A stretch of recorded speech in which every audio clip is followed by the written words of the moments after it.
ಆನೇಕಲ್ ತಾಲೂಕಿನ ಬೊಮ್ಮಸಂದ್ರ ಪುರಸಭೆ ವ್ಯಾಪ್ತಿಯ ಆರ್ಎಸ್ ರಾಯಲ್ ಗಾರ್ಡನಿಯ ಕ್ಲಬ್ ಹೌಸ್ ಆವರಣದಲ್ಲಿ ಕೆಂಪೇಗೌಡ ಒಕ್ಕಲಿಗರ ಸಂಘ ಹೆಬ್ಗೋಡಿ ವತಿಯಿಂದ ಅದ್ದೂರಿಯಾಗಿ ನಾಡಪ್ರಭು ಕೆಂಪೇಗೌಡರ ಜಯಂತ್ಯೋತ್ಸವವನ್ನು ಆಚರಿಸಲಾಯಿತು.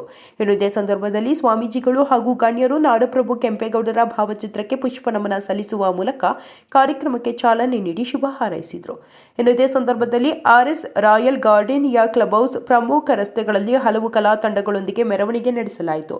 ಹಾಗೆಯೇ ಪ್ರತಿಭಾವಂತ ವಿದ್ಯಾರ್ಥಿಗಳಿಗೆ ಪ್ರತಿಭಾ ಪುರಸ್ಕಾರ ವಿತರಣೆ ಹಾಗೂ ಸಂಘದ ನೂತನ ವರ್ಷದ ಕ್ಯಾಲೆಂಡರ್ ಬಿಡುಗಡೆ ಹಾಗೂ ಸಾಧಕರಿಗೆ ಸನ್ಮಾನ, ರಾಜ್ಯ ಒಕ್ಕಲಿಗರ ಸಂಘದ ಸದಸ್ಯತ್ವ ಕಾರ್ಡ್ ವಿತರಣೆ ಸೇರಿದಂತೆ ಹಲವು ಸಾಂಸ್ಕೃತಿಕ ಕಾರ್ಯಕ್ರಮಗಳನ್ನು ಏರ್ಪಡಿಸಲಾಗಿತ್ತು. ಇನ್ನು ಕಾರ್ಯಕ್ರಮದ ದಿವ್ಯ ಸಾನ್ನಿಧ್ಯವನ್ನು ಸ್ಫಟಿಕಪುರಿ ಮಹಾಸಂಸ್ಥಾನ ಮಠದ ಪೀಠಾಧ್ಯಕ್ಷರಾದ ಪರಮಪೂಜ್ಯ ಜಗದ್ಗುರು ಶ್ರೀ ಶ್ರೀ ನಂಜವಧೂತ ಸ್ವಾಮಿಗಳು ವಹಿಸಿದರು. ಇನ್ನು ಕಾರ್ಯಕ್ರಮದ ಅಧ್ಯಕ್ಷತೆಯನ್ನು ಕೆಂಪೇಗೌಡ ಒಕ್ಕಲಿಗ ಸಂಘದ ಗೌರವ ಅಧ್ಯಕ್ಷರಾದ ವೀರಸಂದ್ರ ರಾಜೇಂದ್ರಪ್ಪರವರು ವಹಿಸಿದರು. ಇನ್ನು ಕಾರ್ಯಕ್ರಮದ ನೇತೃತ್ವವನ್ನು ಕೆಂಪೇಗೌಡ ಒಕ್ಕಲಿಗರ ಸಂಘದ ಅಧ್ಯಕ್ಷರಾದ ಹೆಬ್ಗೋಡಿ ರಾಕೇಶ್ ರವರು ವಹಿಸಿದರು.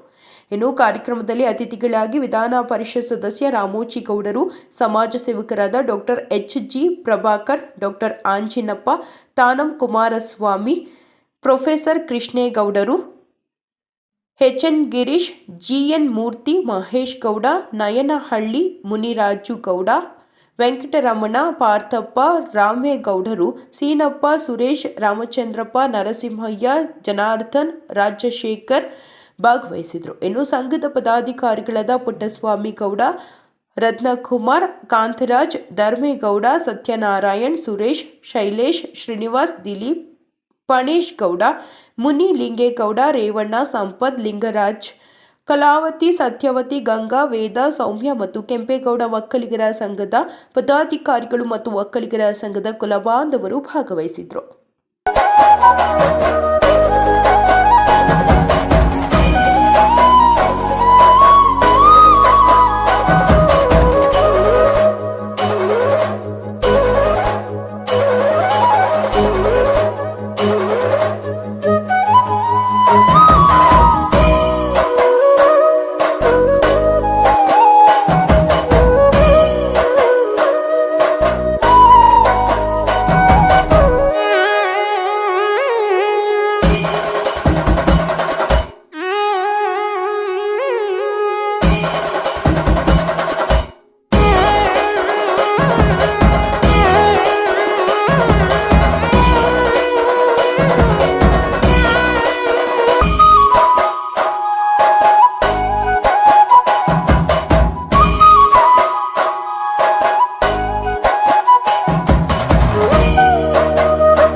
ಮುಖಂಡರಾದ ರಾಮೇಗೌಡ್ರೆ, ರಾಮಚಂದ್ರಪ್ಪನವರೇ, ಎಲ್ಲ ಮುಖಂಡರೇ, ಶ್ರದ್ಧೆ ತಾಯಂದ್ರೆ ಮತ್ತು ಆಸ್ತಿಕ್ ಮಾಷೆ, ಆ ಕಡೆ ಈ ಊರಿನ ಆ ಕಡೆ ಭಾಗದಲ್ಲಿ ಒಂದು ಕಾರ್ಯಕ್ರಮ ಇತ್ತು. ಅಲ್ಲಿ ಹೆಬ್ಬಾಳ ನಮ್ಮ ಒಕ್ಕಲಿಗರ ಸಂಘ, ಅದು ಇವತ್ತು ವಾರ್ಷಿಕೋತ್ಸವ. ಮೈಸೂರಿನಿಂದ ಅಲ್ಲಿಗೆ ಬಂದು ಅಲ್ಲಿಂದ ಇಲ್ಲಿಗೆ ಬರಬೇಕಾಯಿತು. ನಾನು ಹಂಗೆ ಹೊರಡೋಣ ಹಾಗೆ ಅಂತ ಅಂದ್ಕೊಂಡೆ. ರಾಕೇಶ್ ಅವ್ರಿಗೂ ಹೇಳಿದೆ, ನಾನು ಈ ಸರಿ ಮಾಡಿ ನಮ್ಮ ನಿಶ್ಚಲಾನಂದ ಸ್ವಾಮೀಜಿಯವರು ಬರ್ತಾ ಇದ್ದಾರೆ, ನಾನೀಗ ಹೊರಡ್ತೀನಿ, ಸ್ವಲ್ಪ ಅರ್ಜೆಂಟ್ ಇದೆ ಅಂತ. ನನಗೆ ಒಂದು 10 ನಿಮಿಷ ಆದರೂ ಆಗಲಿ ನೀವು ಬಂದು ನಮ್ಮನ್ನು ಅಡ್ರೆಸ್ ಮಾಡಿ ಹೋಗ್ಬೇಕು ಆಗಿ ಅಂತ ಹೇಳಿದ ಮೇರೆಗೆ ಬಂದು ಮತ್ತು ನಿಮ್ಮೆಲ್ಲರನ್ನು ನೋಡಿ ಭಾಳ ಖುಷಿ ಆಯಿತು. ನೀವೆಲ್ಲರೂ ಇನ್ನೂ ಜಾಗೃತರಾಗಬೇಕು, ಇನ್ನೂ ಸಂಘಟಿತರಾಗಬೇಕು. ನಮ್ಮ ತನವನ್ನು ನಾವು ಅರ್ಥಪೂರ್ಣವಾಗಿ ಸಾಬೀತುಪಡಿಸ್ಕೊಳ್ಬೇಕಾಗ್ತದೆ. ಆ ನಿಟ್ಟಿನಲ್ಲಿ ನಾವು ಕೆಂಪೇಗೌಡರನ್ನ ಯಾವಾಗಲೂ ಮಾನದಂಡವಾಗಿ ಇಟ್ಕೊಳ್ಬೇಕು. 14ನೇ ತಾರೀಕು ಮಕರ ಸಂಕ್ರಾಂತಿ ಏನಾಯಿತು, ಅವತ್ತು ಗೌಡ ಸಾಮ್ರಾಜ್ಯಕ್ಕೆ, ಈ ನಗರ ಬೆಂಗಳೂರು ನಗರಕ್ಕೆ ಕೆಂಪೇಗೌಡರು ಅಡಿಗಲನ್ನು ಹಾಕ್ತಾರೆ. ಹಾಗಾಗಿ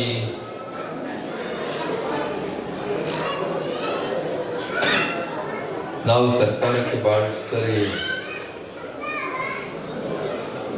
ಒತ್ತಾಯ ಮಾಡಿದ್ದು, ಒಂದು ದೊಡ್ಡ ಇಂಟರ್ನ್ಯಾಷನಲ್ ಫೆಸ್ಟಿವಲ್, ಅಂತಾರಾಷ್ಟ್ರೀಯ ಹಬ್ಬವನ್ನಾಗಿ ಕೆಂಪೇಗೌಡರು ತಮ್ಮ ರಾಜ್ಯ ಮತ್ತು ಈ ನಗರಕ್ಕೆ ಅಡಿಗಲ್ಲು ಸ್ಥಾಪನೆ ಮಾಡಿದಂಥ ದಿನವನ್ನು ಆಚರಣೆ ಮಾಡಿ ಪ್ರತಿ ವರ್ಷ ನಾವೆಲ್ಲ ಮೈಸೂರಿನಲ್ಲಷ್ಟೇ ಸಾಂಸ್ಕೃತಿಕ ಹಬ್ಬ ದಸರಾವನ್ನು ನೋಡ್ತೀವಿ. ಅದು ವಿಶ್ವವಿಖ್ಯಾತಿಯಾಗಿದೆ. ಅತ್ಯಂತ ದೂರದೃಷ್ಟಿಯುಳ್ಳ ಜನಪರ ಆಡಳಿತವನ್ನು ಕೊಟ್ಟಂತ ಕೆಂಪೇಗೌಡರ ತತ್ವ ಆದರ್ಶಗಳು ಕೂಡ ಜಗತ್ತಿಗೆ ಪರಿಚಯ ಆಗಬೇಕು ಹಾಗೆ ಅಂತೇಳಿ ನಾವೆಲ್ಲರೂ ಕೂಡ ಒತ್ತಾಯ ಮಾಡಿದ್ವಿ. ಆ ಮೇರೆಗೆ ಕಳೆದ ಸರ್ಕಾರ ಸಾಂಕೇತಿಕವಾಗಿ ಆ ಕಾರ್ಯಕ್ರಮವನ್ನು ಪ್ರಾರಂಭ ಮಾಡಿತು.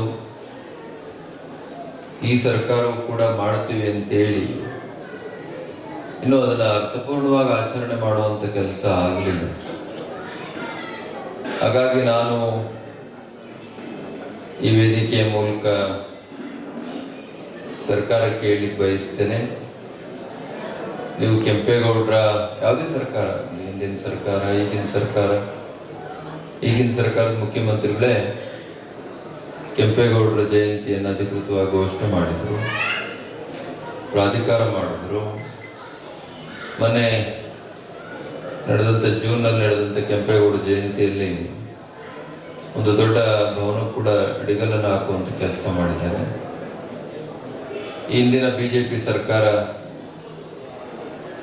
ವಿಮಾನ ನಿಲ್ದಾಣಕ್ಕೆ ಹೆಸರಿಡುವಂಥದ್ದು, ಬಹಳ ದೊಡ್ಡ ಪುತ್ಥಳಿಯನ್ನು ವಿಮಾನ ನಿಲ್ದಾಣದಲ್ಲಿ ಸ್ಥಾಪನೆ ಮಾಡುವಂಥದ್ದು. ನಾವು ಕೇಳಿದ್ವು, ಕೆಂಗಲ್ ಹನುಮಂತಯ್ಯನವರು ವಿಧಾನಸೌಧ ಕಟ್ಟಿದ್ದಾರೆ, ಬೇರೆ ಬೇರೆ ಪುತ್ಥಳಿಗಳನ್ನು ಇಟ್ಟಿದ್ದೀರಿ, ಕೆಂಪೇಗೌಡರ ಪುತ್ಥಳಿಯನ್ನು ಕೂಡ ನೀವು ಇಡಬೇಕು ಹಾಗೆ ಅಂತ ಹೇಳಿದಾಗ ಅಶ್ವಾರೂಢ ಕೆಂಪೇಗೌಡರು ಒಂದು ಕಡೆ, ಅತ್ಯಂತ ಜನಪರ ಆಡಳಿತಗಾರ ಕೆಂಪೇಗೌಡರು ಇನ್ನೊಂದು ಕಡೆ,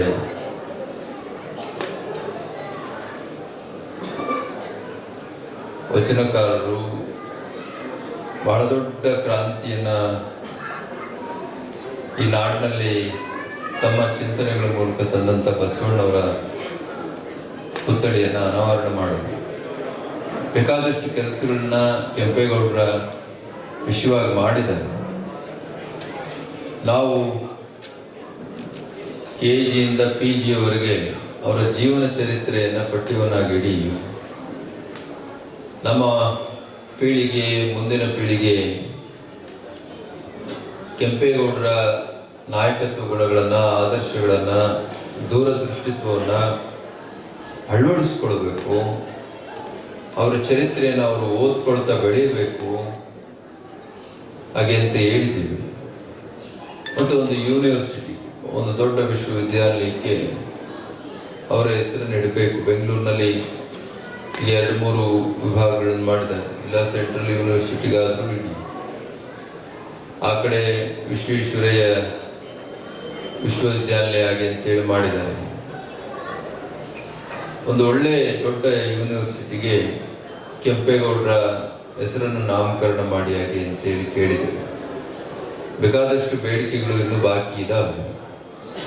ಒಂದು ಅದೃಷ್ಟ ಹಾಗೆ ಅಂತ ಹೇಳಿದ್ರೆ ಯಾವುದೇ ಸರ್ಕಾರ ಬಂದರೂ ನಾವೇನೇ ಕೇಳಿದ್ರು ಇಲ್ಲ ಅಂದೆ ಒಂದಷ್ಟು ಕಾರ್ಯಗಳನ್ನು ಕೆಂಪೇಗೌಡರ ಹೆಸರಿನಲ್ಲಿ ಮಾಡಿದ್ದಾರೆ. ಹಾಗೆಯೇ ಕೆಂಪೇಗೌಡರ ಹೆಸರನ್ನು ಪ್ರಸ್ತುತವಾಗಿ ಇಡುವಂಥ ರೀತಿಯಲ್ಲಿ ಯೋಜನೆಗಳನ್ನು ಘೋಷಣೆ ಮಾಡಬೇಕು ಅನ್ನುವಂಥದ್ದು ನಮ್ಮೆಲ್ಲರ ಅಭಿಲಾಷೆ. ಮುಂದೆ ಬರುವಂಥ ದಿನಗಳಲ್ಲಿ ಇಡೀ ನಾಡು ಅದನ್ನು ಎದುರು ನೋಡ್ತದೆ ಅನ್ನುವಂಥ ಭಾವನೆಯನ್ನು ವ್ಯಕ್ತಪಡಿಸ್ತು. ಕೆಂಪೇಗೌಡರು ಕೇವಲ ಸಾಮಂತರಾಗಿರಲಿಲ್ಲ, ಒಬ್ಬ ಸಾಮಾನ್ಯ ಕುಟುಂಬದ ವ್ಯಕ್ತಿ. ವಿಜಯನಗರವನ್ನು ನೋಡ್ಲಿಕ್ಕೆ ಹೋದಾಗ ಅಲ್ಲಿ ನೋಡಿ ಆ ವೈಭವವನ್ನು ಕಣ್ತುಂಬಿಕೊಂಡು ನಾನ್ಯಾಕೆ ಈ ಥರದ ಒಂದು ಸಂಪತ್ಭರಿತ ನಗರವನ್ನು ಕಟ್ಟಬಾರದು, ನಾನು ಈ ಥರದ ಒಂದು ರಾಜ್ಯವನ್ನು ಯಾಕೆ ಸ್ಥಾಪನೆ ಮಾಡಬಾರದು ಅಂತ ಅಂದ್ಕೊಂಡು, ಅಂದರೆ ಮನುಷ್ಯನ ಸಂಕಲ್ಪಕ್ಕೆ ಎಷ್ಟು ದೊಡ್ಡ ಶಕ್ತಿ ಇದೆ. ನಾವು ಒಳ್ಳೆಯ ಸಂಕಲ್ಪವನ್ನು ಮಾಡಿದ್ರೆ ಪ್ರಕೃತಿ ನಮ್ಮನ್ನು ಆ ದಿಕ್ಕಿನೆಡೆಗೆ ಎಲ್ಲ ಶಕ್ತಿಗಳನ್ನು ಕೊಟ್ಟು ಮುನ್ನಡೆಸುತ್ತೆ. ಅದಕ್ಕೆ ಸಾಕ್ಷಿ ಕೆಂಪೇಗೌಡ. ಅವರು ವಿಜಯನಗರಕ್ಕೆ ಪಾಳೆಗಾರರಾಗ್ತಾರೆ, ಸಾಮಂತರಾಗ್ತಾರೆ. ಒಂದು 15-16 ವರ್ಷ ಅವರು ಸಾಮಂತರಾಗಿದ್ದರು. ಅದಾದ ನಂತರ ಅವರದೇ ರಾಜ್ಯವನ್ನು ಸ್ಥಾಪನೆ ಮಾಡಿ ಅದಕ್ಕೆ ಗೌಡ ರಾಜ್ಯ ಆಗಿ ಅಂತೇಳಿ ಸಿಕ್ಕಂಡು ಈ ಊರನ್ನ ಕಟ್ಟಿದಂಥವ್ರು ಕೆಂಪೇಗೌಡ. 64 ಪೇಟೆಗಳು, ಮುತ್ತು ರತ್ನಗಳನ್ನು ಅಲ್ಲಷ್ಟೇ ಅಳೆಯೋದಲ್ಲ, ನಾವು ಅಳೆಯಬೇಕಾಗಿ ಅಂತೇಳಿ ಇಲ್ಲಿ ಅದಕ್ಕೆ ಒಂದು ದೊಡ್ಡ ಪೇಟೆಗಳನ್ನು ಸೃಷ್ಟಿ ಮಾಡಿ ಮುತ್ತು ರತ್ನಗಳನ್ನು ಕೂಡ ಮಾರ್ತಾ ಇದ್ರು. ಅರಬ್ ಕಂಟ್ರಿಯಿಂದ ವ್ಯಾಪಾರಸ್ಥರು ಬಂದು ಇಲ್ಲಿ ಠಿಕಾಣಿ ಹೂಡಿ ಇಲ್ಲಿ ದೊರೆತಾ ಇದ್ದಂಥ ಉತ್ಕೃಷ್ಟ ವಸ್ತುಗಳನ್ನು ಕೊಡ್ತಾ ಇದ್ರು, ಆಹಾರ ಪದಾರ್ಥಗಳನ್ನು ಕೊಡ್ತಾ ಇದ್ರು. ಕೆಂಪೇಗೌಡರು ಅಷ್ಟೆಲ್ಲ ಪೇಟೆಗಳನ್ನು ಕಟ್ಟಿದ್ರು ಕೂಡ ಇಲ್ಲೋ ಅವರು ತಾವು ಹುಟ್ಟಿದಂಥ ಸಮುದಾಯದ ಹೆಸರಿನಲ್ಲಿ ಪೇಟೆಯನ್ನು ಮಾಡಲಿಲ್ಲ. ಎಲ್ಲ ತಳ ಸಮುದಾಯಗಳು ಮುಖ್ಯವಾಹಿನಿಗೆ ಬರಬೇಕು ಮತ್ತು ಅವರು ತಯಾರು ಮಾಡುವಂಥ ಉತ್ಪನ್ನಗಳು ದೊಡ್ಡ ಮಾರುಕಟ್ಟೆಯಲ್ಲಿ ಮಾರಾಟ ಆಗಬೇಕು, ಅವರಿಗೆ ಒಳ್ಳೆಯ ಬೆಲೆ ಸಿಗಬೇಕು ಹಾಗೆ ಅಂತೇಳಿ ಆಶಿಸಿದವರು ಕೆಂಪೇಗೌಡರು. ಹಾಗಾಗಿ ವಿಮಾನ ನಿಲ್ದಾಣದಲ್ಲಿರುವಂಥ ಕೆಂಪೇಗೌಡರ ಪ್ರತಿಮೆಗೆ ಪ್ರಗತಿಯ ಸಂಕೇತ ಹಾಗೆ ಅಂತ ಇಟ್ಟಿದ್ದರು. ಅವರು ಕೇವಲ ಬೆಂಗಳೂರಿಗಷ್ಟೇ ಸೀಮಿತ ಅಲ್ಲ, ದಕ್ಷಿಣ ಭಾರತದ ಒಬ್ಬ ಸಾಂಸ್ಕೃತಿಕ ನಾಯಕ. ಹಾಗಾಗಿ ನಾವು ಕೆಂಪೇಗೌಡರನ್ನ ಮಹಾರಾಜನ ರೀತಿ ನೋಡಬೇಕಾಗ್ತದೆ. ಕೆಂಪೇಗೌಡರ ಆಳ್ವಿಕೆ ಕೃಷ್ಣಗಿರಿ ಆಚೆಯವ್ರಿಗಿತ್ತು, ಈ ಕಡೆ ಚಿತ್ತೂರು ಆಚೆಯವ್ರಿಗಿತ್ತು, ಈ ಕಡೆ ಕೇರಳದ ಗಡಿಯವರೆಗೂ ಇತ್ತು, ನಮ್ಮ ಕಡೆ ಬಂದರೆ ಚಿತ್ರದುರ್ಗದ ಆಚೆವರೆಗೂ ಅವರ ಆಳ್ವಿಕೆ ಇತ್ತು. ಅವರ ಆಳ್ವಿಕೆಯಲ್ಲಿ ಎಲ್ಲರಿಗೂ ಸಮಬಾಳು ಮತ್ತು ಸಮಪಾಲು, ಎಲ್ಲರೂ ಕೂಡ ಸಮಾನರು ಅನ್ನುವಂಥ ಭಾವನೆಯನ್ನು ಅವರು ತಮ್ಮ ಆಡಳಿತದಲ್ಲಿ ತಮ್ಮ ನೀತಿಗಳ ಮೂಲಕ ಮಾಡಿ ತೋರಿಸಿದಂಥವ್ರು. ಅವರು ಸಾಮಾನ್ಯ ವ್ಯಕ್ತಿ ಆಗಿದ್ದಂಥ ಸಂದರ್ಭದಲ್ಲಿ ಆಗ ಇದ್ದಂಥ ರಾಜ್ಯಾಡಳಿತ ಟ್ಯಾಕ್ಸ್ ಕಟ್ಟಲಿಲ್ಲ ಹಾಗೆ ಅಂತ ಹೇಳಿದ್ರೆ, ಕಂದಾಯ ಕಟ್ಟಲಿಲ್ಲ ಹಾಗೆ ಅಂತ ಹೇಳಿದ್ರೆ ನೆಲಗಂದಾಯ, ಅವರನ್ನು ಜೈಲಿಗೆ ಹಾಕುವಂಥ ಪದ್ಧತಿ ಇರುತ್ತೆ. ಅವ್ರು ಹೇಳ್ತಾರೆ, ನನ್ನ ಜನಗಳನ್ನು ನೀವು ಜೈಲಿಗೆ ಹಾಕಬೇಡಿ, ನನ್ನನ್ನು ಹಾಕಿ, ನಾನು ಯಾವಾಗ ದುಡ್ಡು ಕಟ್ತೀನೋ ಅವಾಗ ನನ್ನನ್ನು ಬಿಡುಗಡೆಗೊಳಿಸಿ. ಈ ಥರದ ನೂರಾರು ಉದಾಹರಣೆಗಳು. ಭೈರವ ನಾಣ್ಯ ಅಂತೇಳಿ ಅವರೇ ತಂದರು, ಅದಕ್ಕೆ ಬೇಕಾದಷ್ಟು ವಿವಾದಗಳಾದವು. ಆ ರೀತಿಯ ದೂರದರ್ಶಿತ್ವ, ವಿಷನ್. ಇನ್ನು 500 ವರ್ಷಕ್ಕೆ ಈ ನಗರ ಯಾವ ರೀತಿ ಬೆಳೆಯುತ್ತೆ, ಆ ನಗರಕ್ಕೆ ಏನೇನು ಮೂಲಭೂತ ಸೌಕರ್ಯಗಳು ಬೇಕು, ಕೆರೆಕಟ್ಟೆಗಳು, ಶಾಲೆಗಳು, ಮಠ ಮಂದಿರಗಳು ಎಲ್ಲವನ್ನು ಮಾಡಿ ತೋರಿಸು. ಇವತ್ತಿನ ರಾಜಕೀಯ ವ್ಯವಸ್ಥೆಗೆ ಕೆಂಪೇಗೌಡರು ಯಾವಾಗಲೂ ಕೂಡ ಆದರ್ಶವಾಗಬೇಕಾಗ್ತದೆ. ಅವರ ದೂರದೃಷ್ಟಿಯನ್ನು ಅಳವಡಿಸ್ಕೊಳ್ಬೇಕಾಗ್ತದೆ.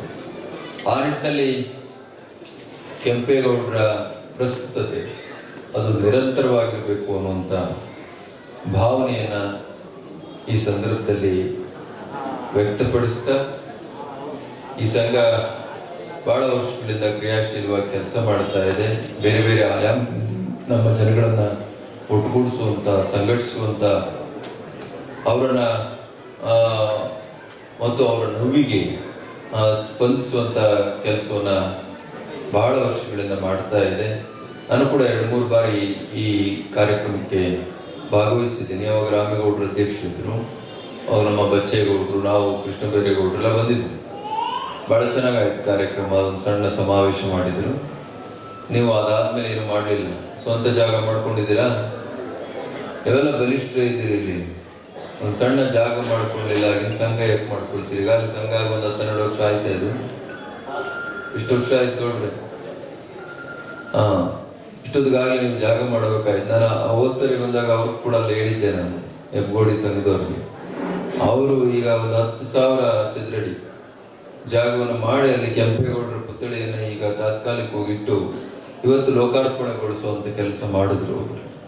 ಅದರಿಂದ ನಿಮಗೂ ಆ ಟಾಸ್ಕ್ ಕೊಟ್ಟು ಹೋಗ್ತಾ ಇದ್ದೀವಿ. ಮುಂದೆ ನಮ್ಮನ್ನು ಕರಿಬೇಕು ಹಾಗೆ ಅಂತ ಹೇಳಿದ್ರೆ, ನೀವು ಒಂದು ಸಣ್ಣ ಜಾಗ, ಒಂದು 5,000 ಅಡಿನೋ 6,000 ಅಡಿನೋ ಮಾಡಿ ಅಲ್ಲೇನಾದರೂ ಅಡಿಗಲ್ಲ ಹಾಕ್ಲಿಕ್ಕೆ ನಮ್ಮನ್ನು ಕರಿಬೇಕು. ನೀವೆಲ್ಲ ಬಲಿಷ್ಠ ಇದ್ದೀರಿ, ಗೊತ್ತು ನಮಗೆ. ಸ್ವಂತ ಜಾಗ ಮಾಡ್ತೀವಿ, ಏನಾದರೂ ಒಳ್ಳೆ ಕೆಲಸಗಳು ಮಾಡುವಂಥದ್ದಾಗಲಿ, ನಮ್ಮ ಸಮಾಜ ಆಗಿ ಅಂತ ಹೇಳಿದ್ರೆ ಇವನ್ಯಾರನ್ನು ನೆನೆಸಿದಿರಯ್ಯ ಅಂತ ಬಸವಣ್ಣ ಅವ್ರನ್ನು, ಕುವೆಂಪು ಅವ್ರನ್ನು ಜಾಸ್ತಿ ಆಹ್ವಾನ ಮಾಡ್ಕೊಂಡ್ಬಿಟ್ಟಿದ್ದೀವಿ ನಾವು. ಎಲ್ಲರ ಹಿತವನ್ನು ಬಯಸುವಂಥ ಸಮುದಾಯ ಯಾವುದಾದ್ರೂ ಈ ಜಗತ್ತಿನಲ್ಲಿದ್ದರೆ ಅದು ಒಕ್ಕಲಿಗ ಸಮುದಾಯ. ಆ ಕಾರಣಕ್ಕಾಗಿ ನಾವು ಎಲ್ಲರ ಹಿತವನ್ನು ಬಯಸುವಂಥವ್ರು. ನಮ್ಮ ಸಂಘಗಳು ಅನಾಥ ಪ್ರಜ್ಞೆಯಿಂದ ಕಾಡಬಾರದು. ಇಲ್ಲಾರು ಜನಪ್ರತಿನಿಧಿಗಳಿದ್ದಾರೆ, ಇಲ್ಲಾರು MLA, ಈ ಜಾಗದ ಮೇಲೆ ಶಿವಣ್ಣ, ಶಿವಣ್ಣ ಅವ್ರಿಗೋ ಅಥವಾ ರಾಮೋಜಿಗೌಡರು ಅವರೇ ಕೊಡ್ಬೋದು.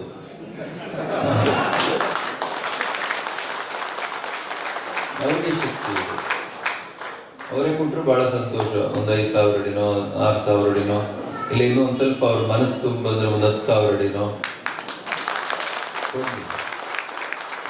ಶಕ್ತಿ ಕೊಡುವಂಥ ಶಕ್ತಿ ಇದೆ ಅವರಿಗೆ.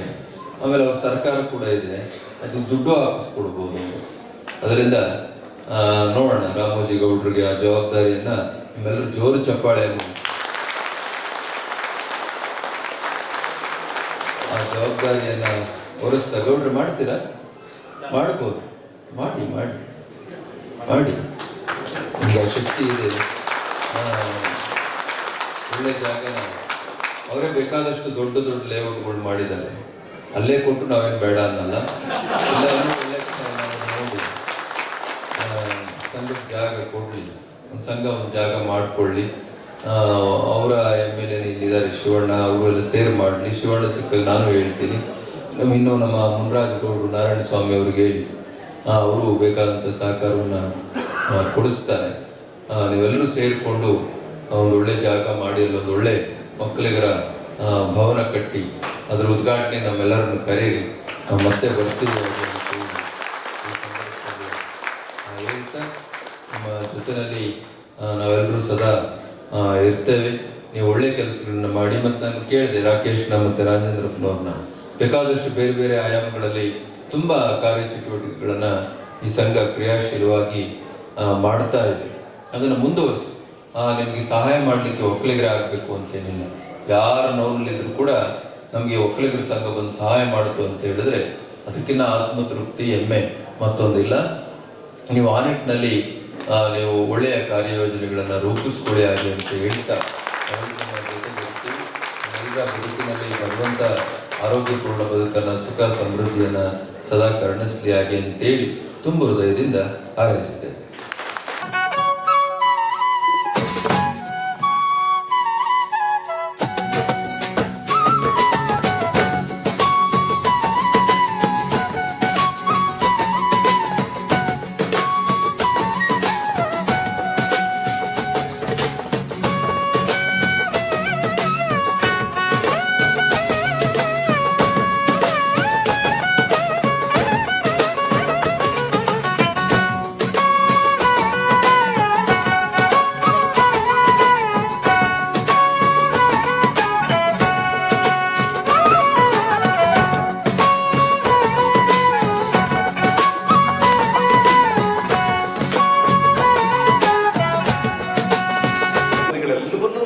ನಾವು ಒಳ್ಳೆ ಕನ್ನಡಿಗರಾಗಬೇಕು, ಹಾಗೆ ನಾವು ಒಳ್ಳೆ ಭಾರತೀಯರಾಗಬೇಕು. ನಾನು ಇದನ್ನು ಮನಸ್ಸಲ್ಲಿ ಇಟ್ಕೊಂಡು ಒಂದು 4 ಮಾತಾಡಬೇಕು ಅಂತಿದ್ದೀನಿ. ಸರಿಯಾಗಿ 12 ವರ್ಷದ ಹಿಂದೆ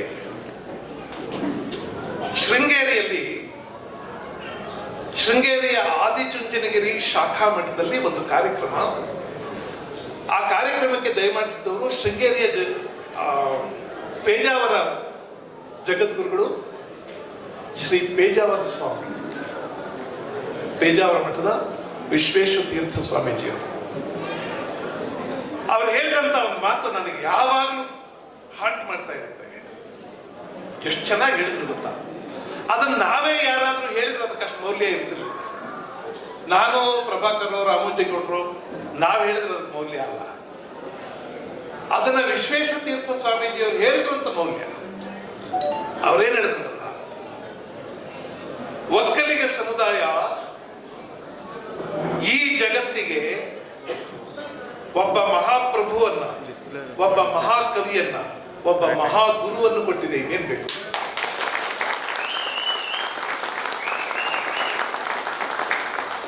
ಒಬ್ಬ ಮಹಾಪ್ರಭು ಕೆಂಪೇಗೌಡರು, ಒಬ್ಬ ಮಹಾಕವಿ ಕುವೆಂಪು ಅವರು, ಒಬ್ಬ ಮಹಾಗುರು ಶ್ರೀ ಶ್ರೀ ಬಾಲಗಂಗಾಧರನಾಥ ಮಹಾಸ್ವಾಮಿ.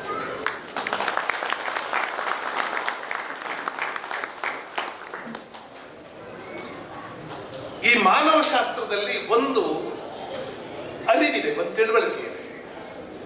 ಅದೇನ್ ಹೇಳುತ್ತೆ ಅಂದ್ರೆ, ಯಾರ್ಯಾರೋ ಮಹಾಪುರುಷರು, ದೊಡ್ಡ ವ್ಯಕ್ತಿಗಳು ಅಕಸ್ಮಾತ್ ಆಗಿ ಹುಟ್ಟು ಬಿಡೋದಿಲ್ಲ. ಅವರು ಹುಟ್ಟುವುದಕ್ಕೆ ಒಂದು ಭೂಮಿಕೆ ಸಿದ್ಧವಾಗಿರ್ಬೇಕು ಮತ್ತು ಅವರನ್ನ ಹುಟ್ಟಿಸಿಕೊಳ್ಳುವ ತಾಕತ್ತು ಆ ಸಮಾಜಕ್ಕೆ ಇರಬೇಕು. ನಿಮ್ಗೆ ಅರ್ಥ ಆಯ್ತು? ಕೆಂಪೇಗೌಡರಂತ ಮಹನೀಯರನ್ನ, ಅಂತ ಮಹಾಪ್ರಭುವನ್ನ ಹುಟ್ಟಿಸಿಕೊಳ್ಳುವ ತಾಕತ್ತು ಒಕ್ಕಲಿಗ ಸಮಾಜಕ್ಕಿತ್ತು. ಕುವೆಂಪು ಅಂತ ಮಹಾಕವಿಯನ್ನ ಹುಟ್ಟಿಸಿಕೊಳ್ಳುವ ತಾಕತ್ತು ಒಕ್ಕಲಿಗ ಸಮಾಜಕ್ಕಿತ್ತು. ಬಾಲಗಂಗಾಧರನಾಥ ಸ್ವಾಮಿಗಳವರನ್ನ ಹುಟ್ಟಿಸಿಕೊಳ್ಳುವ ತಾಕತ್ತು ಒಕ್ಕಲಿಗ ಸಮಾಜಕ್ಕಿತ್ತು. ನಾನು 3 ಹೆಸರುಗಳನ್ನ ಹೇಳ್ತಿದ್ದೀನಿ, ನೀವು ಎಷ್ಟು ಹೆಸರುಗಳು ಬೇಕಾದ್ರೂ ಸೇರಿಸಿಕೊಳ್ಳಿ. ನಮ್ಮಲ್ಲಿ ಬಹಳ ಜನ ಮಹನೀಯರು, ಮಹಾನ್ ವ್ಯಕ್ತಿಗಳು ಹುಟ್ಟಿದ್ದಾರೆ. ಕೆಲವರು ಹುಟ್ಟಬೇಕಾದ್ರೆ ಒಂದು ನಾಡು ಬಹಳ ಕಾಲ ತಪಸ್ಸು ಮಾಡಿ ಪಡ್ಕೋಬೇಕು, ಸುಮ್ಮನೆ ಹುಟ್ಟೋದಿಲ್ಲ.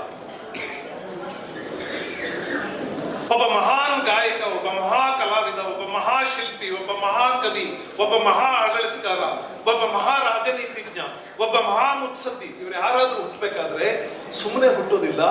ಒಂದು ನಾಡು ತಪಸ್ಸು ಮಾಡಿ ಪಡ್ಕೋಬೇಕು. ಹಾಗೆ ಪಡ್ಕೊಂಡ ಮಹನೀಯರು ನಾಡಪ್ರಭು ಕೆಂಪೇಗೌಡರು. ಬಂಧುಗಳೇ, ನಾವೆಲ್ಲ ಒಕ್ಕಲಿಗರು ಅನ್ನೋ ಕಾರಣಕ್ಕೆ ನಾಡಪ್ರಭುಗಳ ಬಗ್ಗೆ ಸ್ವಲ್ಪ ಪ್ರೀತಿ ಇಟ್ಕೊಂಡಿದ್ದೀವಿ ಅಂತ ಕಾಣಿಸುತ್ತೆ. ಅದನ್ನು ಬಿಟ್ಟು ಯೋಚನೆ ಮಾಡಿ. ನಿಷ್ಠೆಗೆ, ನಿಯತ್ತಿಗೆ, ಅಂತಃಕರಣಕ್ಕೆ, ಔದಾರ್ಯಕ್ಕೆ, ದೂರದರ್ಶಿತ್ವಕ್ಕೆ, ರಾಜನೈತಿಕತೆಗೆ, ಮುತ್ಸದ್ದಿತನಕ್ಕೆ, ಇದೆಲ್ಲಕ್ಕೂ ಪ್ರತಿಮಾ ರೂಪ ಅಂದ್ರೆ ಅವಿ ಕೆಂಪೇಗೌಡರು. ಇವರ ಈ ಇತಿಹಾಸವನ್ನು ಓದಬೇಕು. ಪೂಜ್ಯ ಸ್ವಾಮಿಗಳವರನ್ನ ಬಹಳ ಸೂಕ್ಷ್ಮವಾಗಿ ಪ್ರಸ್ತಾಪ ಮಾಡಿದರು. ಅವರ ಜೀವನ ಚರಿತ್ರೆ ನೀವು ಗಮನಿಸಬೇಕು. ನಾನು ಅದನ್ನೆಲ್ಲ ಈಗ ಹೇಳೋದು. ಬೆಂಗಳೂರು ನಗರ ನಿರ್ಮಾತೃ ಕೆಂಪೇಗೌಡರು. ಆದ್ರೆ ಒಂದು ಊರು ಕಟ್ಟಬೇಕು ಅಂತ ಡಿಸೈಡ್ ಮಾಡ್ಬಿಟ್ಟು ಕಟ್ಬಿಡ್ಲಿಲ್ಲ. ಹಾಗೆ ಕಟ್ಟುವುದಕ್ಕೆ ಬೇಕಾದಂತ ಒಂದು ಮನೋಭೂಮಿಕೆ, ಒಂದು ದೂರದರ್ಶಿತ್ವ, ಒಂದು ವ್ಯಕ್ತಿತ್ವ ಕೆಂಪೇಗೌಡರಿಗಿತ್ತು. ನಿಮ್ಗೆಲ್ಲರಿಗೂ ಗೊತ್ತಿರೋ ಹಾಗೆ 1510ನೇ ಇಸ್ವಿ ವಿಜಯನಗರದ ಮಹಾನ್ ಪ್ರಭು ಕೃಷ್ಣದೇವರಾಯರು ಪಟ್ಟಕ್ಕೆ ಬಂದ 1 ವರ್ಷದ ನಂತರ ಹುಟ್ಟಿದರು.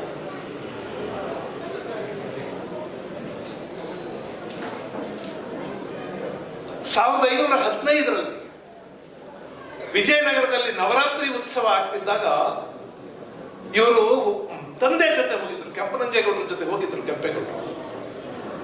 ಆ ನವರಾತ್ರಿ ಉತ್ಸವವನ್ನ 6 ವಯಸ್ಸಿಗೆ ಮನಸ್ಸಿಗೆ ತುಂಬಿಕೊಂಡಂತ ಈ ಮಗು ಆವಾಗಿಂದಲೂ ಬಹಳ ದೊಡ್ಡದನ್ನು ಕಲ್ಪನೆ ಮಾಡ್ತಾ ಬಂದರು. ಅವರು ಯೌವನಕ್ಕೆ ಬರುವಷ್ಟೊತ್ತಿಗೆ ಬಹಳ ದೊಡ್ಡ ಶೂರರಾಗಿದ್ರು ಕೆಂಪೇಗೌಡರು. ಅವರು ಓದಿನಲ್ಲಿ ಚುರುಕಾಗಿದ್ರು ಮಾತ್ರ ಅಲ್ಲ, ಕೆಂಪನಂಜೇಗೌಡರು ಅವರಿಗೆ ಎಷ್ಟು ಒಳ್ಳೆ ವಿದ್ಯೆ ಕೊಟ್ಟಿದ್ರು ಅಂದ್ರೆ ನಾಳೆ ನಾಡನ್ನಾಡುವ ಮಗನಿಗೆ ಏನೇನು ಕೊಡಬೇಕು ಅದೆಲ್ಲವನ್ನು ಕೊಟ್ಟಿದ್ರು. ಅವರು ಕುದುರೆ ಸವಾರಿಯಲ್ಲಿ ನಿಪುಣರಾಗಿದ್ರು, ಕತ್ತಿ ವರಸೆಯಲ್ಲಿ ನಿಪುಣರಾಗಿದ್ರು, ಯುದ್ಧ ಕಲೆಯಲ್ಲಿ ನಿಪುಣರಾಗಿದ್ರು, ರಾಜನೀತಿಯಲ್ಲಿ ನಿಪುಣರಾಗಿದ್ರು, ಅರ್ಥಶಾಸ್ತ್ರವನ್ನು ಬಹಳ ಚೆನ್ನಾಗಿ ಓದಿದ್ರು. ಎಲ್ಲ ರಾಜನಿಗೆ ಬೇಕಾದ ಎಲ್ಲವನ್ನು ಸಿದ್ಧ ಮಾಡಿಕೊಟ್ರು ಅವರಿಗೆ. ಅಷ್ಟೆಲ್ಲ ಆದ್ಮೇಲೆ 1931ರಲ್ಲಿ ಅವರಿಗೆ ಪಟ್ಟ ಕಟ್ಟಿದ್ರು. ಪಟ್ಟ ಕಟ್ಟಿದ ಕೆಲವೇ ಒಂದೆರಡು ವರ್ಷಗಳಲ್ಲಿ ಅವರಿಗೆ ಒಂದು ದೊಡ್ಡ ನಗರವನ್ನು ಕಟ್ಟಬೇಕು ಅನ್ನೋ ಸಂಕಲ್ಪ ಬೆಳೀತು. ದಯವಿಟ್ಟು ಓದ್ಕೊಳ್ಳಿ, ನಾನು ಇತಿಹಾಸವನ್ನೆಲ್ಲ ಪೂರ್ತಿ ಹೇಳೋದಿಲ್ಲ. ಬೆಂಗಳೂರಿನಂತ ಒಂದು ನಗರವನ್ನು ಕಟ್ಟಿದ್ರು 1900 ಅಂದ್ರೆ 1500 ಬೆಂಗಳೂರಿನಂತ ಒಂದು ಮಹಾನ್ ನಗರವನ್ನು ಕಟ್ಟಿದಂತ ಮುತ್ಸದ್ದಿಯರು. ನಾನು ಹೇಳಬೇಕಾದ ವಿಷಯಗಳು ಸ್ವಲ್ಪ ಬೇರೆ ಇವೆ, ಆ ಚರಿತ್ರೆಯನ್ನೆಲ್ಲ ಓದ್ಕೊಂಡು. Bengaluru in the beginning was A royal city, ಅದೊಂದು ರಾಜನಗರಿ. ಈಗ it is a cosmopolitan city, ಅದು ವಿಶ್ವನಗರಿ. ರಾಜನಗರಿಯ ಲಕ್ಷಣಗಳು ಬೇರೆ, ವಿಶ್ವನಗರದ ಲಕ್ಷಣಗಳು ಬೇರೆ. ರಾಯಲ್ ಸಿಟಿ ಬೇರೆ, ಕಾಸ್ಮೋಪಾಲಿಟನ್ ಸಿಟಿ ಬೇರೆ. ಮೈಸೂರು ಈಗಲೂ royal city, Bengaluru cosmopolitan city. Cosmopolitan ಸಿಟಿಯ ದೌರ್ಬಲ್ಯ ಏನು ಅಂದ್ರೆ, ಈ ಕಾಸ್ಮೋಪಾಲಿಟನ್ ಸಿಟಿಯಲ್ಲಿ ಸ್ಥಳೀಯರು ಪ್ರಬಲವಾಗಕ್ಕಾಗಲ್ಲ. ಯಾರ್ಯಾರ ಬಂದು ಆಡೋಕ್ ಶುರು ಮಾಡ್ತಾರೆ, ಯಾರ್ಯಾರ ಬಂದು ಪ್ರಬಲವಾಗ್ತಾರೆ. ಇದು ಬೆಂಗಳೂರು ಮಾತ್ರ ಅಲ್ಲ, ಪ್ರಪಂಚದ ಯಾವುದೇ ಕಾಸ್ಮೋಪಾಲಿಟನ್ ಸಿಟಿಗಳಲ್ಲೂ ಈ ಪ್ರಾಬ್ಲಮ್. ಅಲ್ಲಿ ಸ್ಥಳೀಯವಾದದ್ದು, ಭಾಷೆ, ಸಂಸ್ಕೃತಿ ಯಾವುದು ಉಳಿಯಲ್ಲ. ಕಾಸ್ಮೋಪಾಲಿಟನಿಸಮ್ ಅಂದ್ರೆ ಅದು ಸ್ಥಳೀಯವಾದದ್ದೆಲ್ಲ ನಜ್ಜುಗುಜ್ಜು ಮಾಡ್ಕೊಂಡು ಹಾಕೊಂಡು ಹೋಗ್ತದೆ. ರಾಯಲ್ ಸಿಟಿಗಳು ಹಾಗಲ್ಲ. ಅವಕ್ಕೆ ಇನ್ನು ಒಂದು ಸಂಸ್ಕೃತಿ ಪ್ರಜ್ಞೆ ಯಾವಾಗಲೂ ತಲೆಯಲ್ಲಿರುತ್ತೆ. ಅವಕ್ಕೆ ಸಾಂಸ್ಕೃತಿಕವಾಗಿ ಏನಾದ್ರು ಡಿಸ್ಟರ್ಬ್ ಆಗ್ಬಿಟ್ರೆ ತಕ್ಷಣ ನಗರಗಳು ನಡುಬಿಡ್ತವೆ. ಆದ್ರೆ ಕಾಸ್ಮೋಪಾಲಿಟನ್ ಸಿಟಿ ಅದಲ್ಲ, ಎಲ್ಲವನ್ನೂ ಅರಗಿಸ್ಕೊಂಡು ಸುಮ್ಮನೆ ಹೋಗ್ತಾ ಇದೆ. ಬೆಂಗಳೂರು ಈಗ ಆ ಸ್ಥಿತಿಯಲ್ಲಿ. ಆದ್ರೆ ಕಾಸ್ಮೋಪಾಲಿಟನ್ ಇರುವಂತ ಪ್ರಾಬಲ್ಯ ಏನು, ಒಳ್ಳೆಯ ಗುಣ ಏನು ಅಂದ್ರೆ, ನಾನು ಬೆಂಗಳೂರು ಬಗ್ಗೆ ಒಳ್ಳೆ ಮಾತಾಡ್ತಿದ್ದು ಬಹಳ ಕಡಿಮೆ. ನಾನು ಮೈಸೂರಲ್ಲಿ ಬದುಕಿರೋದು.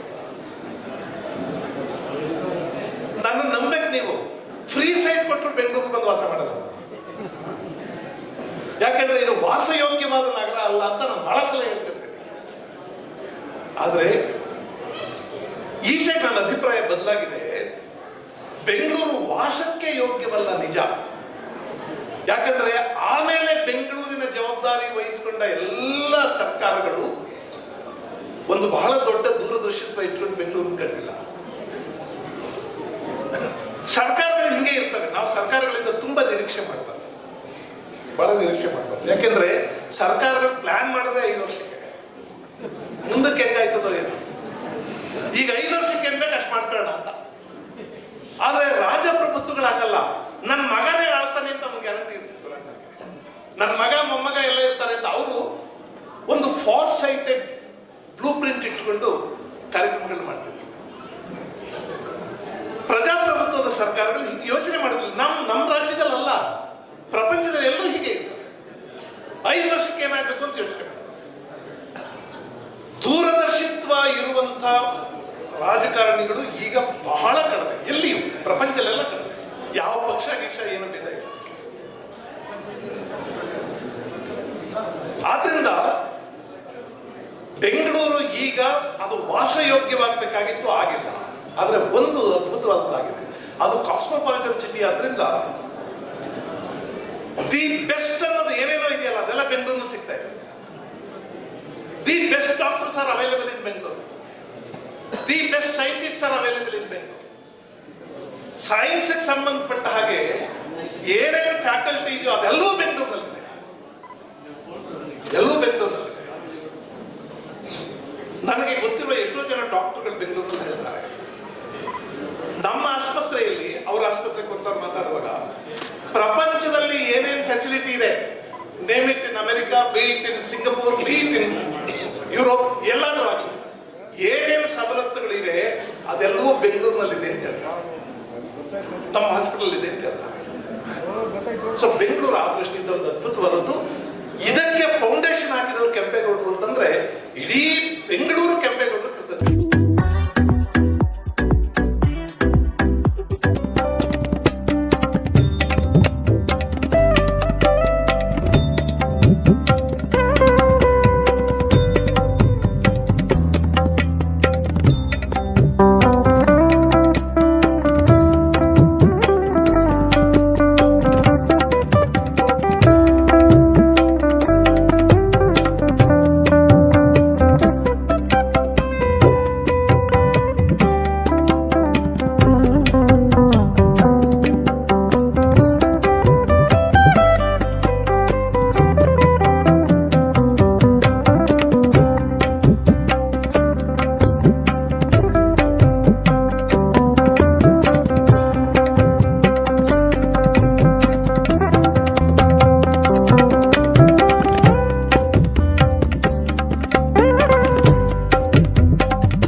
ನಮ್ಮ ಪರಮ ಪೂಜ್ಯ ಶ್ರೀ ಶ್ರೀ ನಂಜಾವಧೂತ ಮಹಾಸ್ವಾಮಿಗಳು ಮಾತಾಡುವಂಥ ಸಂದರ್ಭದಲ್ಲಿ ಹೇಳ್ತಾ ಇದ್ರು, ಸುಮಾರು 15 ವರ್ಷಗಳಿಂದ ನೀವು ಇಲ್ಲಿ ಕಾರ್ಯಕ್ರಮಗಳು ಮಾಡ್ತಾ ಇದ್ದೀರಾ, ಯಾಕೆ ಒಂದು ನಿವೇಶನವನ್ನ ತಗೊಂಡು ಒಂದು ಬಿಲ್ಡಿಂಗ್ ಮಾಡಬಾರ್ದು? ಮುಂದೆ ನೀವೇನಾದ್ರೂ ಇದೇ ರೀತಿ ಬಂದ್ರೆ ನಾನು ಬರಲ್ಲ, ನನಗೇನನ್ನ ಗುದ್ಲಿ ಪೂಜೆ ಕರೆಯಂಗಿದ್ರೆ ಮಾತ್ರ ನಾನು ಬರ್ತೀನಿ ಎಂದು.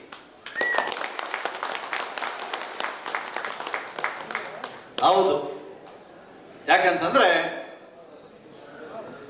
ನಮ್ಮ ವೀರ ಕೆಂಪೇಗೌಡ ಒಕ್ಕಲಿಗ ಸಂಘ ಅಂತ ಮಾಡಿಕೊಂಡು ಅದಾದ್ಮೇಲೆ 2ನೇ ಸಲ ಕೆಂಪೇಗೌಡ ಒಕ್ಕಲಿಗ ಸಂಘ ಆಗಿ ಇವತ್ತು ತುಂಬಾ ಸ್ಟ್ರಾಂಗ್ ಆಗಿ ನಮ್ಮ ಕೆಂಪೇಗೌಡ ಒಕ್ಕಲಿಗ ಸಂಘ ಕಾರ್ಯಕ್ರಮಗಳು ಮಾಡ್ಕೊಂಡು ಬರ್ತಾ ಇದೆ.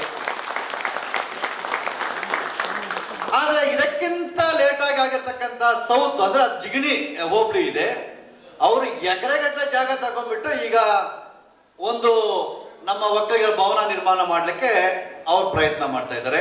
ಆಲ್ರೆಡಿ ಜಾಗ ತಗೊಂಡಿದ್ದಾಯ್ತು. ಆನೇಕಲ್ಲಲ್ಲಿ ಕೆಂಪೇಗೌಡ ಭವನ ನಿರ್ಮಾಣ ಮಾಡ್ಲಿಕ್ಕೆ ಈಗಾಗಲೇ ಸ್ಟಾರ್ಟ್ ಆಗಿದೆ.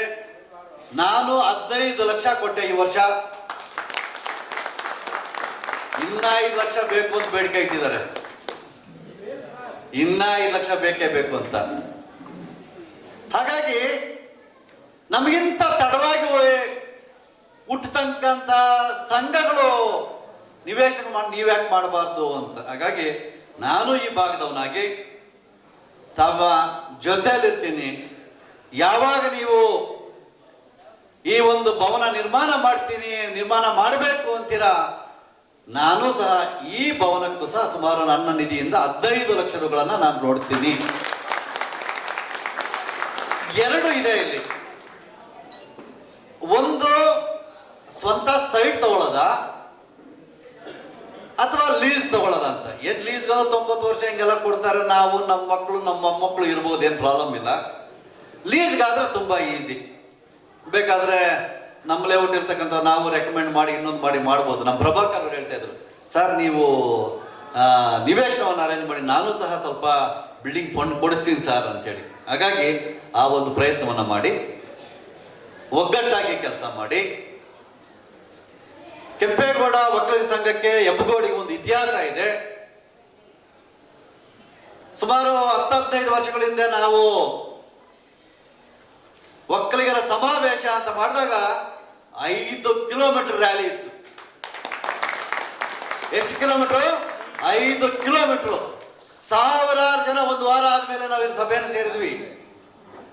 ಕೃಷ್ಣ ಬೈರೇಗೌಡರು, ಡಿ ಕೆ ಶಿವಕುಮಾರ್ ಅವರು, ಅಂಬರೀಷ್ ಅವರು, ಘಟಿಗೆ ಎಲ್ಲ ಬಚ್ಚೇಗೌಡರು ಎಲ್ಲ ಬಂದು ನಮ್ಮ ರಾಮೇಗೌಡರು, ನಾವು ನಮ್ಮ ಇಲ್ಲಿನ ಮುಖಂಡರೆಲ್ಲ ಸೇರಿ ತುಂಬಾ ಅದ್ಧೂರಿಯಾದಂತ ಕಾರ್ಯಕ್ರಮವನ್ನು ಮಾಡಿದ್ವಿ. ಮತ್ತೆ ಮರುಕಳಿಸ್ಬೇಕಿಲ್ಲಿ, ಮತ್ತೆ ಮರುಕಳಿಸ್ಬೇಕು, ನಾವು ಮಾಡಬೇಕು, ನೋಡ್ಬೇಕು. 1 ತಿಂಗಳಿಂದ 15 ದಿನ ಆಯ್ತು. ನಮ್ಮ ಆನೇಕಲ್ ತಾಲೂಕು, ಸೌತು, ಹೊಸೂರು, ಅನ್ಶೆಟ್ಟಿ, ತಲಿ ಇವರೆಲ್ಲ ಸೇರಿ ನಮ್ಮ ಒಕ್ಕಲಿಗ ಸಂಘದ ಅಧ್ಯಕ್ಷರಾಗಿರ್ತಕ್ಕಂಥ ಶ್ರೀನಿವಾಸ್ ಅವ್ರಿಗೆ, MLC ಆಗಿರ್ತಕ್ಕಂಥ ನನಗೆ, ಬಬೂಲ್ನ ಅಧ್ಯಕ್ಷರಾಗಿ ಆಯ್ಕೆಯಾಗಿರ್ತಕ್ಕಂಥ DK ಸುರೇಶ್ ಅವರಿಗೆ ಒಂದು ದೊಡ್ಡ ಸನ್ಮಾನವನ್ನು ಇಟ್ಕೊಂಡು ಸಾವಿರಾರು ಜನ ಅಲ್ಲೂ ಸೇರಿದ್ರು. ಅದ್ಧೂರಿಯಾದಂತ ಒಂದು ಸನ್ಮಾನವನ್ನು ನಮಗೆ ಮಾಡಿದ್ರು.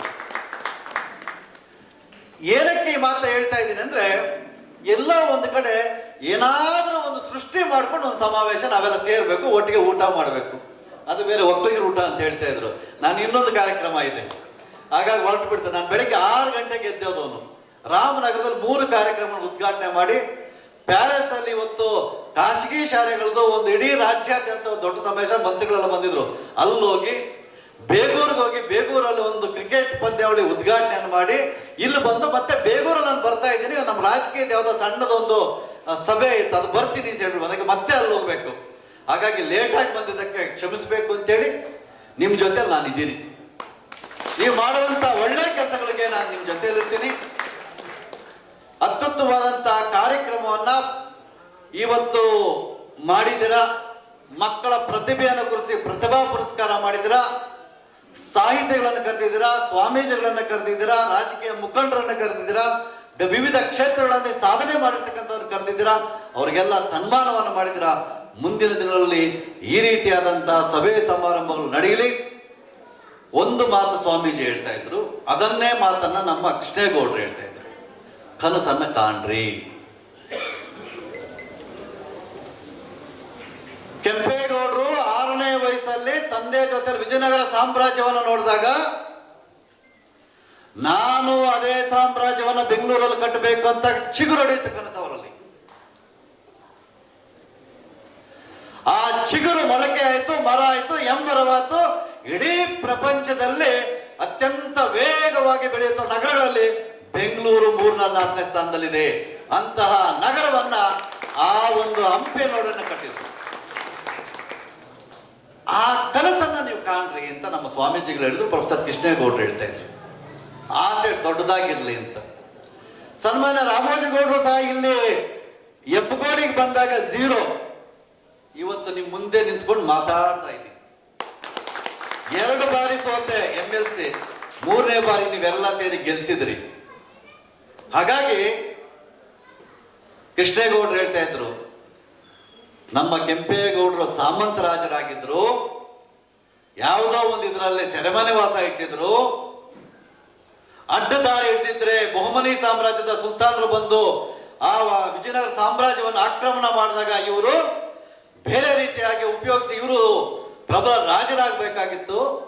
ನಾವು ಒಕ್ಕಲಿಗರು ಆ ತರ ಮಾಡಲಿಲ್ಲ ಅಂತೇಳಿ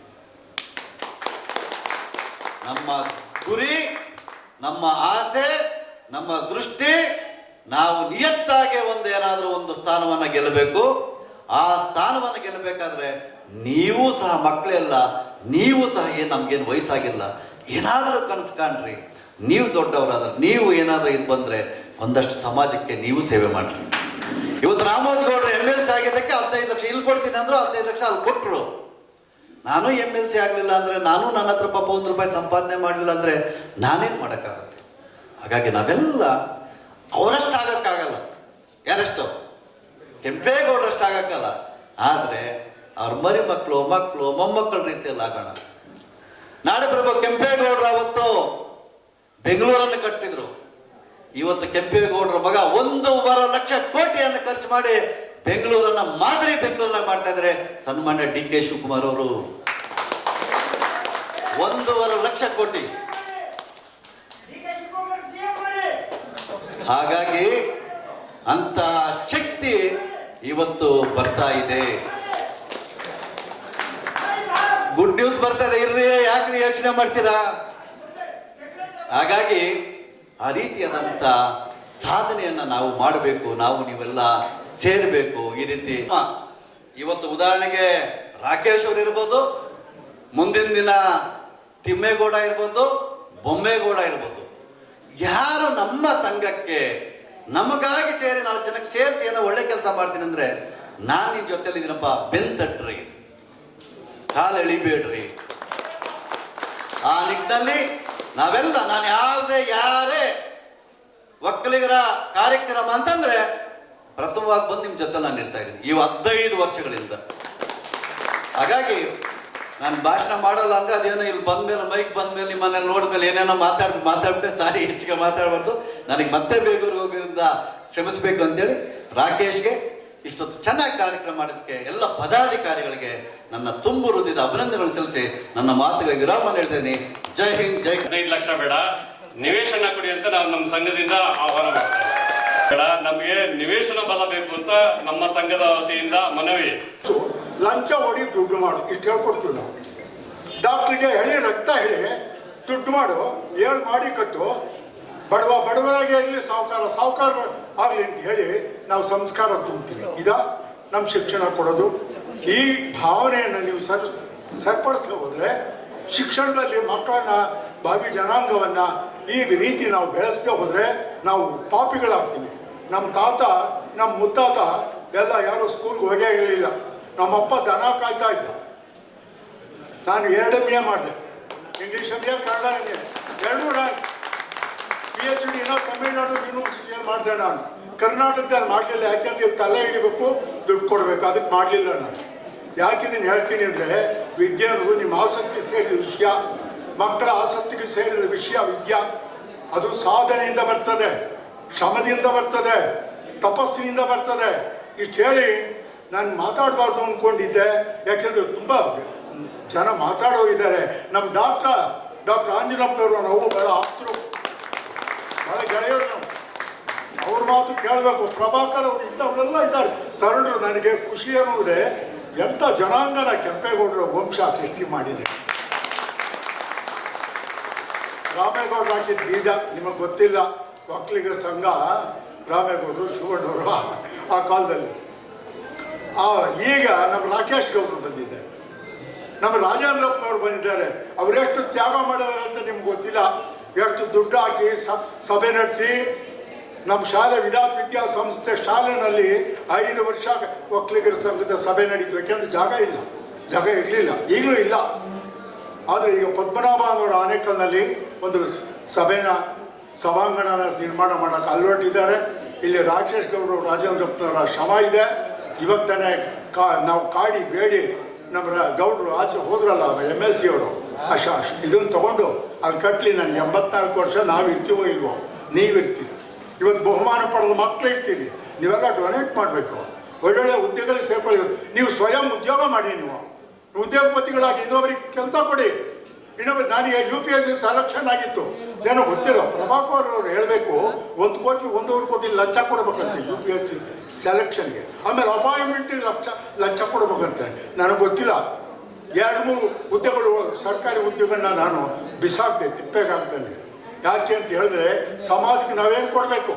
ಇಷ್ಟು ಓದಿದ್ದೀವಿ, ಇಷ್ಟು ವಿದ್ಯಾವಂತರಾಗಿದ್ದೀವಿ, ಏನು ತಿರುಪೆ ಮಾಡೋಕ್ಕೆ ಲಂಡನ್ಗೆ ಹೋಗೋದು, ಅಮೆರಿಕಕ್ಕೆ ಹೋಗೋದು, ಇಲ್ಲೇ ಸೇವೆ ಮಾಡೋದು ಜಾಗ ಇಲ್ವಾ? ನಾವು ಭಾರತೀಯರಲ್ವಾ? ನಾವು ರಾಷ್ಟ್ರ ಪ್ರಜ್ಞೆ ಇಲ್ವಾ? ಕನ್ನಡಿಗರಲ್ವಾ? ಕನ್ನಡ ನೆಟ್ಟು ಮಾತಾಡೋಕ್ಕೆ ಬರೋಲ್ಲ ನಮ್ಮ ಹುಡುಗರಿಗೆ. ಟಸ್ ಪುಸ್ ಅಂತ ಇಂಗ್ಲೀಷೇ ಬರೋಲ್ಲ ಅವ್ರಿಗೆ. ನಾನು ಹೇಳ್ತೀನಿ, ಈ ಕೆಟ್ಟ ಇಂಗ್ಲೀಷ್ ಬಿಟ್ಬಿಡಿ. ಮೊದಲು ಕನ್ನಡ ಕಲೀರಿ. ಮೊದಲು ಮಾತೃಭಾಷೆನ ನೀವು ಸ್ವಚ್ಛ ಮಾತಾಡಿ, ಆಮೇಲೆ ಇಂಗ್ಲೀಷ್ ಕಲೀರಿ. ನೋಡಿ, ಯಾರು ಸ್ಕೂಲ್ಗೆ ಹೋಗ್ಬೇಕಾಗಿಲ್ಲ, ಇಂಗ್ಲೀಷ್ ಕಲಿಯೋಕ್ಕೆ ಸ್ಕೂಲ್ಗೆ ಹೋಗಬೇಕಾಗಿಲ್ಲ.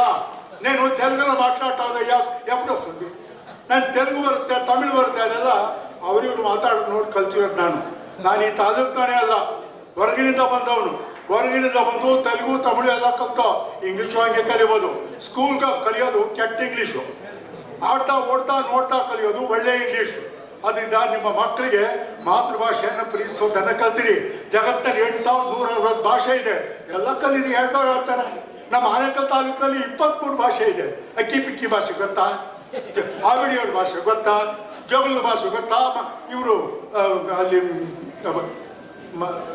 ಮರೆಯೋ ದೊಡ್ಡಿಗಳಲ್ಲಿ ವಾಸೊಬ್ಬರ ಲಂಬಾಣಿ ಭಾಷೆ ಬರುತ್ತೆ ನಿಮಗೆ. ಓರಿ ತಿಗಳಾರಿ ಭಾಷೆ ಅಂತ ಅಂದ್ರೆ ಗೊತ್ತಾ? ಇದೆಲ್ಲ ಆನೇಕಲ್ ತಾಲೂಕಿನಲ್ಲೇ ಇದೆ. ಇಷ್ಟು ಭಾಷೆ ಇಟ್ಕೊಂಡು ನೀವು ಇಂಗ್ಲೀಷ್ ಅಂತ ಅವನು ಯಾವನೋ ಬೇಕಾದ್ರೆ ಬಂದ ಹಾಳು ಮಾಡಿ ಇಂಡಿಯಾ ದೇಶನ ಇಲ್ಲಿ ಗಾಂಜಾ ಹೊಡೆಯೋದು, ಹೆಂಡ ಕುಡಿಯೋದು, ಈ ನನ್ನಂಗೆ ಸೂಟ್ ಹಾಕೊಳ್ಳೋದು, ಬೂಟ್ ಹಾಕೊಳ್ಳೋದು, ಸ್ಟೈಲ್ ಮಾಡೋದು ಕಲಿಸಿದ್ರೆ ಹೊರತು ಮನುಷ್ಯನಾಗೋದನ್ನು ಕಲಿಸ್ಲಿಲ್ಲ. ಮನುಷ್ಯನ ಪ್ರೀತಿಸೋದನ್ನು ಕಲಿಸ್ಲಿಲ್ಲ. ನಮ್ಮ ಮಕ್ಕಳಿಗೆ ನಾವು ಪ್ರೀತಿಸೋದಿಲ್ಲ. ಇವ್ರು ಆ ಪಾರ್ಟಿ, ಇವ್ರು ಈ ಪಾರ್ಟಿ, ಇವ್ರು ಆ ಗುಂಪು, ಇವ್ರು ಈ ಗುಂಪು, ಇದೆಲ್ಲ ಬಿಟ್ಟು ನಾವು ಸಂಘಟಿತರಾಗಿ ಏನಾದರೂ ಮರ್ಯಾದೆಯಿಂದ ಒಕ್ಕಲಿಗರ ಸಂಘ ಕಟ್ಟಿದ್ರೆ ಒಳ್ಳೆ ಸ್ವಾಭಿಮಾನಿ ಕೆಂಪೇಗೌಡರಂಥ ಜನಗಳನ್ನ ನಿರ್ಮಾಣ ಮಾಡೋಣ ಅಂತ ಹೇಳ್ತಾ, ರಾಕೇಶ್ ಗೌಡರಿಗೆ, ರಾಜೇಂದ್ರಪ್ಪನವ್ರಿಗೆ, ಅವರ ಪದಾಧಿಕಾರಿಗಳಿಗೆ ನಾವೆಲ್ಲ ಶಕ್ತಿಯನ್ನು ತುಂಬಿ ಅವ್ರ ಮುಂದೆ ಈ ಕೆಲಸನ ಕೈ ತಗೊಂಡು ಮಾಡಲಿ ಅಂತ ಆಸೆ ಪಟ್ಟು ನಾನು ಮಾತು ಮುಗಿಸ್ತೀನಿ. ಜೈ ಕರ್ನಾಟಕ.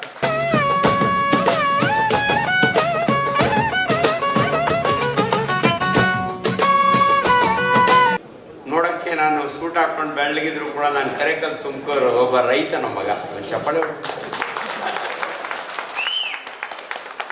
ನನ್ನ 2 ಮಾತು. ಮೊನ್ನೆ ತಾನೇ ರಾಜ್ಯ ಸರ್ಕಾರ ನನ್ನನ್ನು ವಿದ್ಯಾಸಂಸ್ಥೆಯಿಂದ, ಡಾಕ್ಟ್ರೇ ನಿಮ್ಮದು ವಿಡಿಯೋಸ್ ಎಲ್ಲ ಭಾಳ ಪಾಪ್ಯುಲರ್ ಇದ್ದಾವೆ, ಕರ್ನಾಟಕ ಸರ್ಕಾರ ಆಸಿಸ್ ಪ್ರೇಮ್ಜಿ ಆರ್ಗನೈಸೇಷನ್ನು ಒಂದು ದಿನಕ್ಕೆ 75 ಲಕ್ಷ ಕೋಳಿ ಮೊಟ್ಟೆಯನ್ನು, ಬೇಯಿಸಿದ ಕೋಳಿ ಮೊಟ್ಟೆಯನ್ನು ಸರ್ಕಾರಿ ಶಾಲಾ ಮಕ್ಕಳಿಗೆ, ಅನುದಾನಿತ ಶಾಲಾ ಮಕ್ಕಳಿಗೆ ಕೊಡ್ತಿದ್ದಾರೆ. ಅನ್ಫಾರ್ಚುನೇಟ್ಲಿ ಮಕ್ಕಳು ತಿಂತಾ ಇಲ್ಲ. ಅದ್ರ ಬಗ್ಗೆ ತಪ್ಪು ಅಭಿಪ್ರಾಯಗಳಿದ್ದಾವೆ. ಬ್ರಾಹ್ಮಣರು ತಿನ್ನಲ್ಲ, ಲಿಂಗಾಯತರ ಮಕ್ಕಳು ತಿನ್ನಲ್ಲ, ಒಕ್ಕಲಿಗರ ಮಕ್ಕಳು ನಾನು ಶನಿವಾರ ತಿನ್ನಲ್ಲ, ಆಂಜನೇಯನ ಪೂಜೆ ಮಾಡ್ತೀನಿ, ಸೋಮವಾರ ತಿನ್ನಲ್ಲ, ತಿರುಪತಿಗೆ ಹೋಗ್ತೀನಿ ಅಂತಾರೆ. ಅಷ್ಟರೊಳಗಾಗಿ ನಮ್ಮ ಇವತ್ತಿನ ವಾಟ್ಸಪ್ ಯೂನಿವರ್ಸಿಟಿ ಹೆಂಗಾಗ್ಬಿಟ್ಟಿದೆ ಅಂದರೆ ತಪ್ಪು ಮಾಹಿತಿಗಳು. ಕೋಳಿ ಮೊಟ್ಟೆ ತಿಂದರೆ ಕ್ಯಾನ್ಸರ್ ಬರುತ್ತೆ ಅಂತ ಯಾವನ ಮುಟ್ಟಾಳ ಹೇಳ್ದ. ಆಗ ಗೊಂದಲ ಶುರುವಾಗೋಯ್ತು.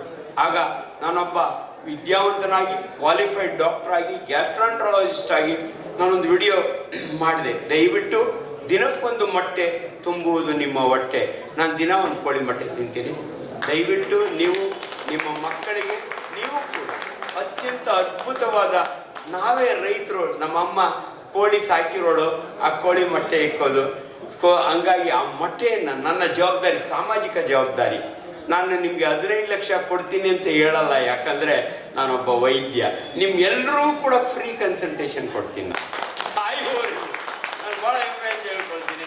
ನಾನು ಸಾಯುವವರೆಗೂ, ಇವಾಗ 71 ವರ್ಷ ನನಗೆ, ನಾನು ಸಾಯುವವರೆಗೂ ಕೂಡ ಪ್ರತಿಯೊಬ್ಬರಿಗೂ ಉಚಿತ ಆರೋಗ್ಯ. ಇದು ಎಷ್ಟು ಇಂಪಾರ್ಟೆಂಟ್ ಅಂದರೆ ಸರ್, ಕೋವಿಡ್ ಸಮಯದಲ್ಲಿ ಆ ಹೆಣ್ಮಗಳು ಕೂತ್ಕೋತಾಳೆ, ನಾನು ಟಿ.ವಿ ಒಳಗೆ BT ಒಳಗಿದ್ದೀನಿ, ಅವಳು ಎಷ್ಟು ಚೆನ್ನಾಗಿ ಹೇಳ್ತಾಳೆ ಅಂದರೆ, ಇದೊಂದು ಮರಣ ಮೃದಂಗವನ್ನು ಬಾರಿಸುವ ವೈರಸ್ ಅಂದ್ಲು. ನಾನು ಅಮ್ಮ ಸುಮ್ಮನೆ ಕೂತ್ಕೋ, ನೀನು ಮೆಡಿಕಲ್ ಕಾಲೇಜ್ಗೆ ಹೋಗಿಲ್ಲ, ನಾನು ಮೆಡಿಕಲ್ ಕಾಲೇಜಿನ ಪ್ರೊಫೆಸರು. ಇದು ಮರಣ ಮೃದಂಗವನ್ನು ಬಾರಿಸುವ ವೈರಸ್ ಅಲ್ಲ, ಗೊಣ್ಣೆ ಸುಡಿಸೋ ವೈರಸ್ ಅಂತ ಹೇಳಿದ ಮೊದಲನೇ ವೈದ್ಯ ನಾನು. ಇದು ಎಷ್ಟು ಧೈರ್ಯ ಕೊಡ್ತು ಅಂದರೆ ಜನಗೆ ನನಗೆ ಹೆಮ್ಮೆ ಅನಿಸುತ್ತೆ. ಎಲ್ಲೋದ್ರೂ ಕೂಡ ಡಾಕ್ಟ್ರೇ ನಮ್ಮ ಅತ್ತೆ ನಿಮ್ಮಿಂದ ಉಳಿದ್ರು ಅಂತಾರೆ. ಇಷ್ಟು ಸಾಕು ನನಗೆ. ಒಬ್ಬ ವೈದ್ಯನಾಗಿ ಆನೇಟಿ ಹೇಳ್ತೀನಿ, ಆ ಬೋರ್ಡ್ನೊಳಗೆ ರೈತ ನೋಡಿ ನಾನು ಹೊಲ ಹೊತ್ತಿದ್ದೀನಿ ರೀ, ನಿಮ್ಗೆ ಭಾಳ ಹೆಮ್ಮೆಯಿಂದ ಹೇಳ್ತೀನಿ. ಕೂರಿಗೆ ಹೊಡೆದಿದ್ದೀನಿ ನಾನು. ಇವತ್ತೇನೋ ದೇವರೊಂದು ಅವಕಾಶ ಕೊಟ್ಟ ನನಗೆ. ಬೆಂಗಳೂರು ಯಾಕೆ ಇತ್ತು ಅಂದರೆ 1973ರಲ್ಲಿ ಪುಣ್ಯಾತ್ಮನು ಬಂಡಿ ಶೇಷಮ್ಮ ಹಾಟ್ಲ್ ಅಂತ ಇತ್ತು ಮೆಜೆಸ್ಟಿಕ್ನೊಳಗೆ. ಅಲ್ಲಿ ನನಗೆ ಫ್ರೀ ಸೀಟ್ ಕೊಟ್ಟಿದ್ರು. ನಾನು 4 ಅಣ್ಣ ಮಾಡಿಕೊಂಡು ಸರಸ್ವತಿ ಲಾಡ್ನ 4 ಆಣಿ ಸಾಂಬಾರು ತೊಗೊಂಬಂದು ಅದನ್ನೇ ಕಲ್ಸ್ಕೊಂಡು ಉಂಡು ನ್ಯಾಷನಲ್ ಕಾಲೇಜಿಗೆ ನಡ್ಕೊಂಡೋಗಿ ಬರ್ತಾ ಇದ್ದೆ. ದೇವ್ರ ದಯದಿಂದ ಚೆನ್ನಾಗಿ ಓದಿದ್ದಕ್ಕೆ ಡಾಕ್ಟ್ರ್ ಆದೆ. ಆ ಸೇವೆಯನ್ನು ಇನ್ನು ನಿರಂತರ. ಕೊನೆಯದಾಗಿ ನಾನು 100 ವರ್ಷ ಬದುಕ್ತೀನಿ ರೀ. ನಡೆದಾಡುವ ದೇವರು 111 ವರ್ಷಗಳು. ನಿಮಗೆಲ್ಲ ಒಂದು ಪುಕ್ಕಟೆ ಕನ್ಸಲ್ಟೇಷನ್, ಡಾಕ್ಟ್ರೇ 100 ವರ್ಷ ಬದುಕೋದು ಹೆಂಗೆ ಅಂತ. ನಾನು ಬಂದು ಕೂತಾಗ 2 ಮಕ್ಕಳು ಡ್ಯಾನ್ಸ್ ಮಾಡಿದ್ರು. ಇಂಥ ಡ್ಯಾನ್ಸನ್ನ ನೀವು ಆಗಿಂದಾಗಿ ಎಂಜಾಯ್ ಮಾಡಿ, ನಿಮ್ಗೆ 2 ದಿನ ಆಯುಸ್ ಜಾಸ್ತಿ ಆಗುತ್ತೆ. ಅದು ಯಾಕೆ ಅದಕ್ಕೆ ಇಂಥ ಕಾರ್ಯಕ್ರಮ. ಅದಕ್ಕೆ ರಾಕೇಶ್ ಹೇಳಿದೆ ನಾನು, ಇಂಥ ಕಾರ್ಯಕ್ರಮಗಳನ್ನ ನಾವು ಭಾಗವಹಿಸಿದರೆ ನಮ್ಮ ಬ್ರೈನ್ನಲ್ಲಿ ಒಂದು ಸ್ಪೆಷಲ್ ಹಾರ್ಮೋನ್ ಇದೆ, ಎಂಡೋರ್ಫಿನ್ ಅಂತೀವಿ ನಾವು. ಯಾವಾಗ ನೀವು ನಗ್ತಾ ಖುಷಿಯಿಂದ ಇಂಥ ಕಾರ್ಯಕ್ರಮ ಮಾಡಿ ಎಲ್ಲರೂ ಸಂತೋಷವಾಗಿರ್ತಿರಲ್ಲ, ನಿಮ್ಮ ಎಂಡಾರ್ಫಿನ್ ಜಾಸ್ತಿ ಆಗುತ್ತೆ. ಎಂಡಾರ್ಫಿನ್ ಜಾಸ್ತಿ ಆದಾಗೆ ನಿಮ್ಮ ಆಯುಷ್ ಜಾಸ್ತಿ ಆಗುತ್ತೆ. ದೇವ್ರು ಭಾಳ ಬುದ್ಧಿವಂತ. ನಿಮಗೆ ಎಂಡಾರ್ಫಿನ್ ಅಷ್ಟೇ ಅಲ್ಲ, ಒಂದು ಹಾರ್ಮೋನ್ ಕೊಟ್ಬಿಟ್ಟಿದ್ದಾನೆ, ಅಡ್ರೆನಲಿನ್ ಅಂತೀವಿ ನಾವು. ನಿಮ್ಮ ಕಿಡ್ನಿ ಮೇಲೆ 15 ಗ್ರಾಮ್ ಇದೆ. ಇದನ್ನ ಯಾಕೆ ಕೊಟ್ಟ ಗೊತ್ತಾ ದೇವರು? ಹೊಲ ಉಳ್ತಿರ್ತೀರಿ, ಸಣ್ಣ ನಾಗರಾವ್ ಬಂದ್ಬಿಡ್ತದೆ, ನೀವು ಜಂಪ್ ಹೊಡೆಯಕ್ಕೆ ಕೊಟ್ಟಿದ್ದಾನೆ ಅದನ್ನ. ಆದರೆ ನಮ್ಮ ಜನ ಈ ಅಡ್ರೆನಲಿನ್ನ ಎಂಡ್ರ ಜೊತೆ ಜಗಳ ಆಡೋಕ್ಕೆ, ಮಕ್ಕಳಿಗೆ ಬೈಯೋಕ್ಕೆ, ಆಟೋದ ಜೊತೆ ಯೂಸ್ ಮಾಡಿ BP ಬಂದು ಬೇಗ ಸತ್ತೋಗ್ಬಿಡ್ತಾನೆ. ಆದ್ದರಿಂದ ದಯವಿಟ್ಟು ಅಡ್ರೆನಲಿನ್ ಯೂಸ್ ಮಾಡಬೇಡಿ. DV ಗುಂಡಪ್ಪನವರ ಮಂಕುತಿಮ್ಮನ ಕಗ್ಗದಿಂದ ಒಂದು ಕಗ್ಗ ಹೇಳ್ತೀನಿ, ಆ ಕಗ್ಗ ಕೇಳಿ ನೀವು 100 ವರ್ಷ ಬದುಕ್ತೀರಿ. ನನ್ನ ಕೇಳಿ. ನಗುವಾತ್ಮ ಪರಿಮಳವ ಪಸರಿಸುವ ಕುಸುಮ, ನಗು ನಗುತ್ತ ಬಾಳ್, ನಗುವ ನಗಿಸುವ, ನಗಿಸಿ ನಗುತ್ತ ಬಾಳುವ ವರವನ್ನು ಬೇಡಿಕೊಳ್ಳೋ ಮಂಕುತಿಮ್ಮ. ಹೆಚ್ಚಾಗಿದೆ ನಗ್ನಗ್ತಾ ಇರ್ರಿ, ಖುಷಿಯಾಗಿರ್ರಿ.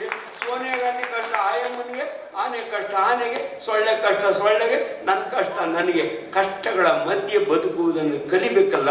ಅದಕ್ಕೆ ನಾನು ಭಾಳ ಕಡೆ ಹೇಳ್ತೀನಿ, ಅಣ್ಣ ನನ್ನ ಪೇಷಂಟ್ಗಳು ಇದೇ ಹೇಳ್ತೀನಿ, ಅಮ್ಮ ಯಾಕಮ್ಮ ಇಷ್ಟು ಹೆದರ್ಕೋತೀಯ? ಆಕಾಶ ಕಾಳ್ಚಿ ಬೀಳಲ್ಲ ಕಣಮ್ಮ, ಬಿದ್ದರೆ ಸಿದ್ದರಾಮಣ್ಣನ ತಲೆ ಮೇಲೆ ಬೀಳ್ತದೆ ಕಣಮ್ಮ. ಪೇಷಂಟ್ ಕೇಳೋದೇ ಇಲ್ಲ, ಇಲ್ಲೋ ಡಾಕ್ಟ್ರೆ ಅವ್ರು ಏನೋ ಇನ್ಫ್ಲೂಯೆನ್ಸ್ ಮಾಡಿ ಎತ್ತಿಟ್ಕೊಂಡ್ಬಿಡ್ತಾರೆ. ಹಂಗೆಲ್ಲ ಆಗಲ್ಲ. ಇಂಥ ಒಂದು ಸಮಾನ ನನಗೆ ಭಾಳ ಹೆಮ್ಮೆ ಅನ್ನಿಸ್ತಾ ಇದೆ. ನಾನು ಮದ್ದೂರಿನಿಂದ ಬರ್ತಾಯಿದ್ದೀನಿ. ನೆನ್ನೆ ಸಾಯಂಕಾಲ ಎಷ್ಟೊತ್ತಿನೊಳಗೆ ನಾನು ಮಂಗಳೂರಿನಲ್ಲಿದ್ದೆ. ಇಂಥ ಕಾರ್ಯಕ್ರಮಗಳಿಗೆ ಕರೆದಾಗ ಬರುವಂಥ ಏಕೈಕ ವೈದ್ಯ ಅಂದರೆ ನಾನೇ. ಅದಕ್ಕೆ ನಾನು ಭಾರಿ ಖುಷಿಯಿಂದ ಪ್ರೀತಿಯಿಂದ ಕರೀತಿರಲ್ಲ. ದಯವಿಟ್ಟು ನಿಮ್ಮ ಆರೋಗ್ಯ ನಿಮ್ಮ ಕೈನಲ್ಲಿರುತ್ತೆ. ದೇಹವೇ ದೇಗುಲ. ನಿಜವಾಗ್ಲೂ ನಮ್ಮ ಆರೋಗ್ಯನ ನಾವು ನೋಡ್ಕೊಳ್ಳೋದು ಭಾಳ ಈಸಿ ಸರ್. ಅದನ್ನು ಗಮನ ಕೊಡಿ. ನಮ್ಮ ಒಬ್ಬ ವೈದ್ಯನಾಗಿ ನನ್ನ ಕಳಕಳಿಯ ಮನವಿ, ಒಕ್ಕಲಿಗರ ಸಂಘದಲ್ಲಿ ನೀವೆಲ್ಲರೂ ನನಗೆ ಹೈಯೆಸ್ಟ್ ವೋಟ್ ಹಾಕಿ ಗೆಲ್ಸಿ ಕಳಿಸಿದ್ರಿ. ಏನು ಅರೆ ಕಡಿದ್ರಿ ಡಾಕ್ಟ್ರೆ ಅಂದರೆ ನಾನು ಹೇಳೋಕ್ಕಾಗಲ್ಲ. ಆ ಸಂಸ್ಥೆಯಲ್ಲಿ ನಾವೆಲ್ಲ ಪಬ್ಲಿಕ್ನ ಹೇಳ್ಬಾರ್ದು. ಬಟ್ ನಾನಂತೂ ನಿಜವಾಗ್ಲೂ ಒಬ್ಬ ರೈತನ ಮಗನಾಗಿ ನೋಡೋಕ್ಕೆ ಮಾತ್ರ ಸೂಟ್ ಹಾಕತ್ತೀನಿ. ಯಾಕಂದ್ರೆ ನಾನು ಚಿಕ್ಕ ವಯಸ್ಸಿನ ಕನಸು, ನಾವು ಶಾಲೆಗೆ ಹೋಗೋ ಚೇಡಿ ಇದ್ರೆ ಬನ್ನಿನಿದ್ರೆ ಚೋಟಿ ಇಲ್ಲ, ಅವಲೇ ಕನಸ್ಕೊಂಡಿದ್ದೆ ಚೆನ್ನಾಗಿ ಒಂದು ಮೇಷ್ಟ್ರ ಆಗ್ಬಿಡ್ಬೇಕು ಅಂತ. ನನ್ನ ಮೇಷ್ಟ್ರ ಆದೆ, ಮೆಡಿಕಲ್ ಕಾಲೇಜಿನಲ್ಲಿ ಮೇಷ್ಟ್ರು ನಾನು. ಅದಕ್ಕೆ ನಾನು ಸೂಟ್ ಇಲ್ದಿರ ಬರೋದೇ ಇಲ್ಲ. ನನಗೆ ಒಂದು ಆಸೆ ಅಂತ ಗೊತ್ತಾ ಸರ್, ಪ್ರತಿಯೊಬ್ಬ ರೈತರು ಚೀನಾಗಿ ಹೋಗಿ ನೀವು ಗಂಬೂಟ್ ಹಾಕೊಂಡು ಹೊಲ ಉಡ್ತಾರೆ.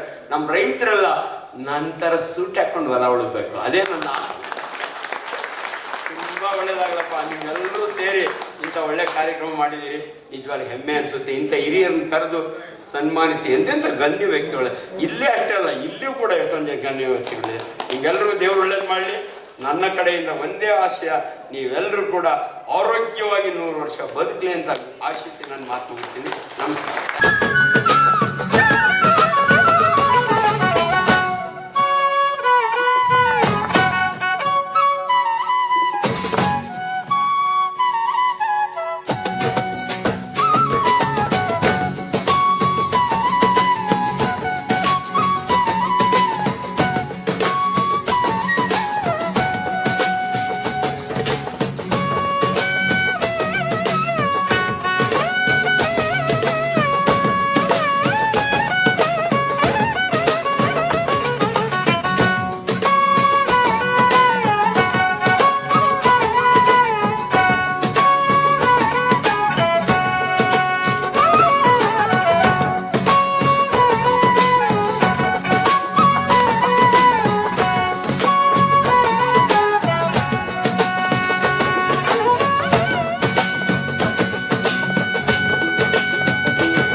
ಕೆಂಪೇಗೌಡ ಒಕ್ಕಲಿಗರ ಸಂಘ ಹೆಬ್ಬಗೋಡಿ ವತಿಯಿಂದ ಈ ದಿವಸ ಕೆಂಪೇಗೌಡರ ಜಯಂತ್ಯುತ್ಸವ ಹಾಗೂ ಒಕ್ಕಲಿಗ ಕುಟುಂಬಗಳ ಸಮ್ಮಿಲನ ಕಾರ್ಯಕ್ರಮವನ್ನು ಅತ್ಯುತ್ತಮವಾಗಿ ಆಯೋಜನೆ ಮಾಡಿ ಸುಮಾರು 1000ಕ್ಕೂ ಹೆಚ್ಚು ಜನ ಈ ದಿನ ಕಾರ್ಯಕ್ರಮದಲ್ಲಿ ಭಾಗವಹಿಸಿ ಬಹಳ ಯಶಸ್ವಿಯಾಗಿ ಮಾಡಿದ್ದಾರೆ. ಇದೊಂದು ಬಹಳ ಅತ್ಯುತ್ತಮವಾಗಿ ಆಯೋಜನೆಗೊಂಡ ಕಾರ್ಯಕ್ರಮ ಮತ್ತು ಒಂಥರ ಸಮಾಜಮುಖಿ ಕಾರ್ಯಕ್ರಮ. ಹಲವಾರು ಸಮಾಜಮುಖಿ ಕಾರ್ಯಗಳನ್ನು ಸಂಘ ಮಾಡ್ತಾ ಇದೆ, ನಿರಂತರವಾಗಿ ಮಾಡ್ತಾ ಇದೆ. ಯಾವುದೇ ಫಲಾಪೇಕ್ಷೆ ಇಲ್ಲದೇ ಇಲ್ಲಿ ಈ ಸಮುದಾಯದ ಪ್ರತಿಭಾವಂತ ವಿದ್ಯಾರ್ಥಿಗಳನ್ನು ಗುರುತಿಸುವಂಥದ್ದಿರ್ಬೋದು, ಅಥವಾ ಬೇರೆ ಬೇರೆ ಹಂತದಲ್ಲಿರ್ತಕ್ಕಂಥವರಿಗೆ ಆಸ್ಪತ್ರೆ ವೆಚ್ಚಗಳನ್ನು ಭರಿಸುವಂಥದ್ದಿರ್ಬೋದು. ಹೀಗೇನೆ ಬೇರೆ ಬೇರೆ ಸರ್ಕಾರಿ ಕೆಲಸಗಳನ್ನು ಮಾಡುವಂಥದ್ದು. ಅಂದರೆ ಯಾರಿಗೆ ಅತ್ಯಂತ ಕೆಳವರ್ಗದಲ್ಲಿ ಕೆಳ ಸ್ಥಿತಿಯಲ್ಲಿ ಇರ್ತಕ್ಕಂಥವರ ಒಂದು ನೋವಿಗೆ ಸ್ಪಂದನೆ ಮಾಡುವಂಥ ಕೆಲಸವನ್ನು ಸಂಘ ನಿರಂತರವಾಗಿ ಕಳೆದ 10-12 ವರ್ಷಗಳಿಂದ ಮಾಡ್ಕೊಂಡು ಬರ್ತಾ ಇದೆ. ಈ ಸಂಘಕ್ಕೆ ಒಂದು ಸ್ವಂತ ಕಟ್ಟಡ ನಿರ್ಮಾಣ ಮಾಡಬೇಕು ಅನ್ನುವಂತಹ ಅಪೇಕ್ಷೆಯನ್ನು ಈ ದಿವಸ ವ್ಯಕ್ತಪಡಿಸಿದ್ದಾರೆ. ಅದಕ್ಕೆ ಇಲ್ಲಿನ ಸ್ಥಳೀಯ ವಿಧಾನ ಪರಿಷತ್ ಸದಸ್ಯರು ಕೂಡ ನನ್ನ ಕೈ ಜೋಡಿಸಿ ಸಂಘವನ್ನು ಪುನರುಜ್ಜೀವನಗೊಳಿಸೋದಕ್ಕೆ ಮತ್ತು ಸ್ವಂತ ಕಟ್ಟಡ ಮಾಡೋದಕ್ಕೆ ನನ್ನ ಖಂಡಿತವಾಗಿ ಸಹಾಯ ಮಾಡ್ತೀನಿ ಅಂತೇಳಿ ಒಪ್ಕೊಂಡಿದ್ದಾರೆ. ಹಾಗಾಗಿ ಈ ಸಂಘ ಇದೇ ರೀತಿ ನಿರಂತರ ಚಟುವಟಿಕೆಗಳನ್ನು ನಡೆಸ್ಕೊಂಡು ಸಮಾಜಮುಖಿಯಾಗಿ ಕೆಲಸವನ್ನು ಮಾಡಿಕೊಂಡು ಇನ್ನೂ ಹೆಚ್ಚಿನ ಮಟ್ಟದಲ್ಲಿ ಅವರಿಗೆ ಶಕ್ತಿಯನ್ನು, ಇಡೀ ಸಂಘಕ್ಕೆ ಶಕ್ತಿಯನ್ನು ಕೊಡಲಿ ಅಂತೇಳಿ ಈ ಸಂದರ್ಭದಲ್ಲಿ ನಾನು ಕೋರ್ತಾ ಇದ್ದೇನೆ. ಏಕೆಂದರೆ ಈ ರೀತಿ ಹಲವಾರು ಸಂಘಗಳು ಹುಟ್ಟುತ್ತೆ. ಆರಂಭದಲ್ಲಿ ಬಹಳ ಉತ್ಸಾಹದಿಂದ ಹೋಗ್ತಾ ಇರ್ತಾರೆ, ಆದರೆ ಕ್ರಮೇಣ ಅದರಲ್ಲಿ ಉತ್ಸಾಹವನ್ನು ಕಳ್ಕೊಳ್ತಾ ಬೇರೆ ಬೇರೆ ಕಾರಣಗಳಿಂದ ಎಷ್ಟೋ ಸಂಘಗಳು ಮುಚ್ಚಿ ಹೋಗುತ್ತೆ. ಆದರೆ ಕಳೆದ 10-12 ವರ್ಷದಿಂದ ಇವರ ಉತ್ಸಾಹ ಇನ್ನೂ ಇಮ್ಮಡಿ ಆಗ್ತಾ ಇದೆ. ಹಾಗಾಗಿ ಈ ಸಂಘದಿಂದ ಇನ್ನೂ ಉತ್ತಮವಾದಂತಹ ಕಾರ್ಯವನ್ನು ನಾವು ನಿರೀಕ್ಷೆಯನ್ನು ಮಾಡೋಕ್ಕೆ ಸಾಧ್ಯತೆ ಇದೆ. ಈ ಸಂಘದ ಎಲ್ಲ ಪದಾಧಿಕಾರಿಗಳಿಗೆ, ಅಧ್ಯಕ್ಷರಿಗೆ, ಎಲ್ಲ ಸಮಾಜದ ಬಂಧುಗಳಿಗೆ ಈ ಸಂದರ್ಭದಲ್ಲಿ ನಾನು ಅಭಿನಂದನೆಗಳನ್ನು ಸಲ್ಲಿಸ್ತಾ ಇದ್ದೇನೆ. ಅದ್ಭುತವಾದಂಥ ದಿನ ಇವತ್ತು. ಕೆಂಪೇಗೌಡ ಒಕ್ಕಲಿಗರ ಸಂಘ ಹೆಬ್ಬಗೋಡಿ ವತಿಯಿಂದ ನಾಡಪ್ರಭು ಕೆಂಪೇಗೌಡ ಜಯಂತ್ಯೋತ್ಸವ, ಕ್ಯಾಲೆಂಡರ್ ಬಿಡುಗಡೆ ಮತ್ತು SLC ಮತ್ತು PUC ಇಲ್ಲಿ ಹೆಚ್ಚು ಅಂಕ ಪಡೆದಂಥ ವಿದ್ಯಾರ್ಥಿನಿಯರಿಗೆ ಪ್ರತಿಭಾ ಪುರಸ್ಕಾರ ಕೊಟ್ಟಿದ್ದೀವಿ. ಅದೇ ರೀತಿ ರಾಜ್ಯ ಒಕ್ಕಲಿಗರ ಸಂಘದ ಒಂದು ಸದಸ್ಯತೆ ಒಂದು ಕಾರ್ಡ್ಗೆ ಸಹ ಈ ದಿನ ಒಂದು ವಿತರಣೆ ಮಾಡಿದ್ದೀವಿ. ಎಲ್ಲ ಗಣ್ಯರು ಒಂದು ಆಶ್ವಾಸನೆ ಕೊಟ್ಟಿದ್ದಾರೆ. ನಮ್ಮ ಸಂಘಕ್ಕೂ ಒಂದು ಖುಷಿ ಏನಂದರೆ, ಈಗ ಆಲ್ರೆಡಿ ರಾಮಾಜಿಗೌಡರು ಸಹ ಹೇಳಿದ್ದಾರೆ, ಆಂಜನಪ್ಪ ಸಾಹೇಬರು ಹೇಳಿದ್ದಾರೆ, ಸ್ವಾಮೀಜಿಗಳು ಸಹ ಹೇಳಿದ್ದಾರೆ, ಒಂದು ಫಸ್ಟ್ ಏನಾದರೂ ಒಂದು ಸಾಧನೆ ಮಾಡಬೇಕು ಅಂದರೆ ಒಂದು ಯಾವುದಾದ್ರೂ ರೀತಿಯಂಥ ಒಂದು ಸ್ಥಳವನ್ನು ಮತ್ತು ನೀವು ತಗೊಳ್ಳಿ, ಒಂದು ಸಮುದಾಯ ಭವನ ಮಾಡಿ, ಮಕ್ಕಳಿಗೊಂದು ಅದರಿಂದ ಒಂದು ಉಪಯೋಗ ಆಗುತ್ತೆ, ಮತ್ತು ನಿಮ್ಮ ಸಂಘವು ಒಂದು ಹೆಚ್ಚು ರೀತಿ ಬೆಳವಣಿಗೆ ಆಗೋದಕ್ಕೆ, ಒಂದು ಉತ್ತಮವಾದಂಥ ಬೆಳವಣಿಗೆ ಆಗೋದಕ್ಕೆ ಸಹಕಾರ ಆಗುತ್ತೆ ಅಂತ ಹೇಳಿದ್ದಾರೆ. ಅದಕ್ಕೋಸ್ಕರ ಮುಂದಿನ ದಿನಗಳಲ್ಲಿ ನಾವು ನಿವೇಶನವನ್ನು ಮಾಡುವುದರ ಮುಖಾಂತರ ನಾವು ಒಂದು ಹೆಜ್ಜೆ ಇಡ್ತೀವಿ ಅಂತ ಈ ಮುಖಾಂತರ ತಿಳಿಸ್ತೇನೆ. ಕಾರ್ಯಕ್ರಮಕ್ಕೆ ಎಲ್ಲರೂ ಬಂದು ಪ್ರತ್ಯಕ್ಷ ಹಾಗೂ ಪರೋಕ್ಷವಾಗಿ ನಮ್ಮ ಕೆಂಪೇಗೌಡ ಒಕ್ಕಲಿಗರ ಸಂಘ ಹೆಬ್ಬಗೋಡಿಗೆ ಸಹಕಾರ ಕೊಟ್ಟಂಥ ಎಲ್ಲರಿಗೂ ಮತ್ತು ನಮ್ಮ ಕುಟುಂಬದವರಿಗೂ ಮತ್ತು ಎಲ್ಲ ತಾಯಂದಿರಿಗೂ ಹಾಗೂ ಮಕ್ಕಳಿಗೂ ಈ ಮುಖಾಂತರ ನಾನು ವಂದನಾರ್ಪಣೆ ತಿಳಿಸ್ತೇನೆ.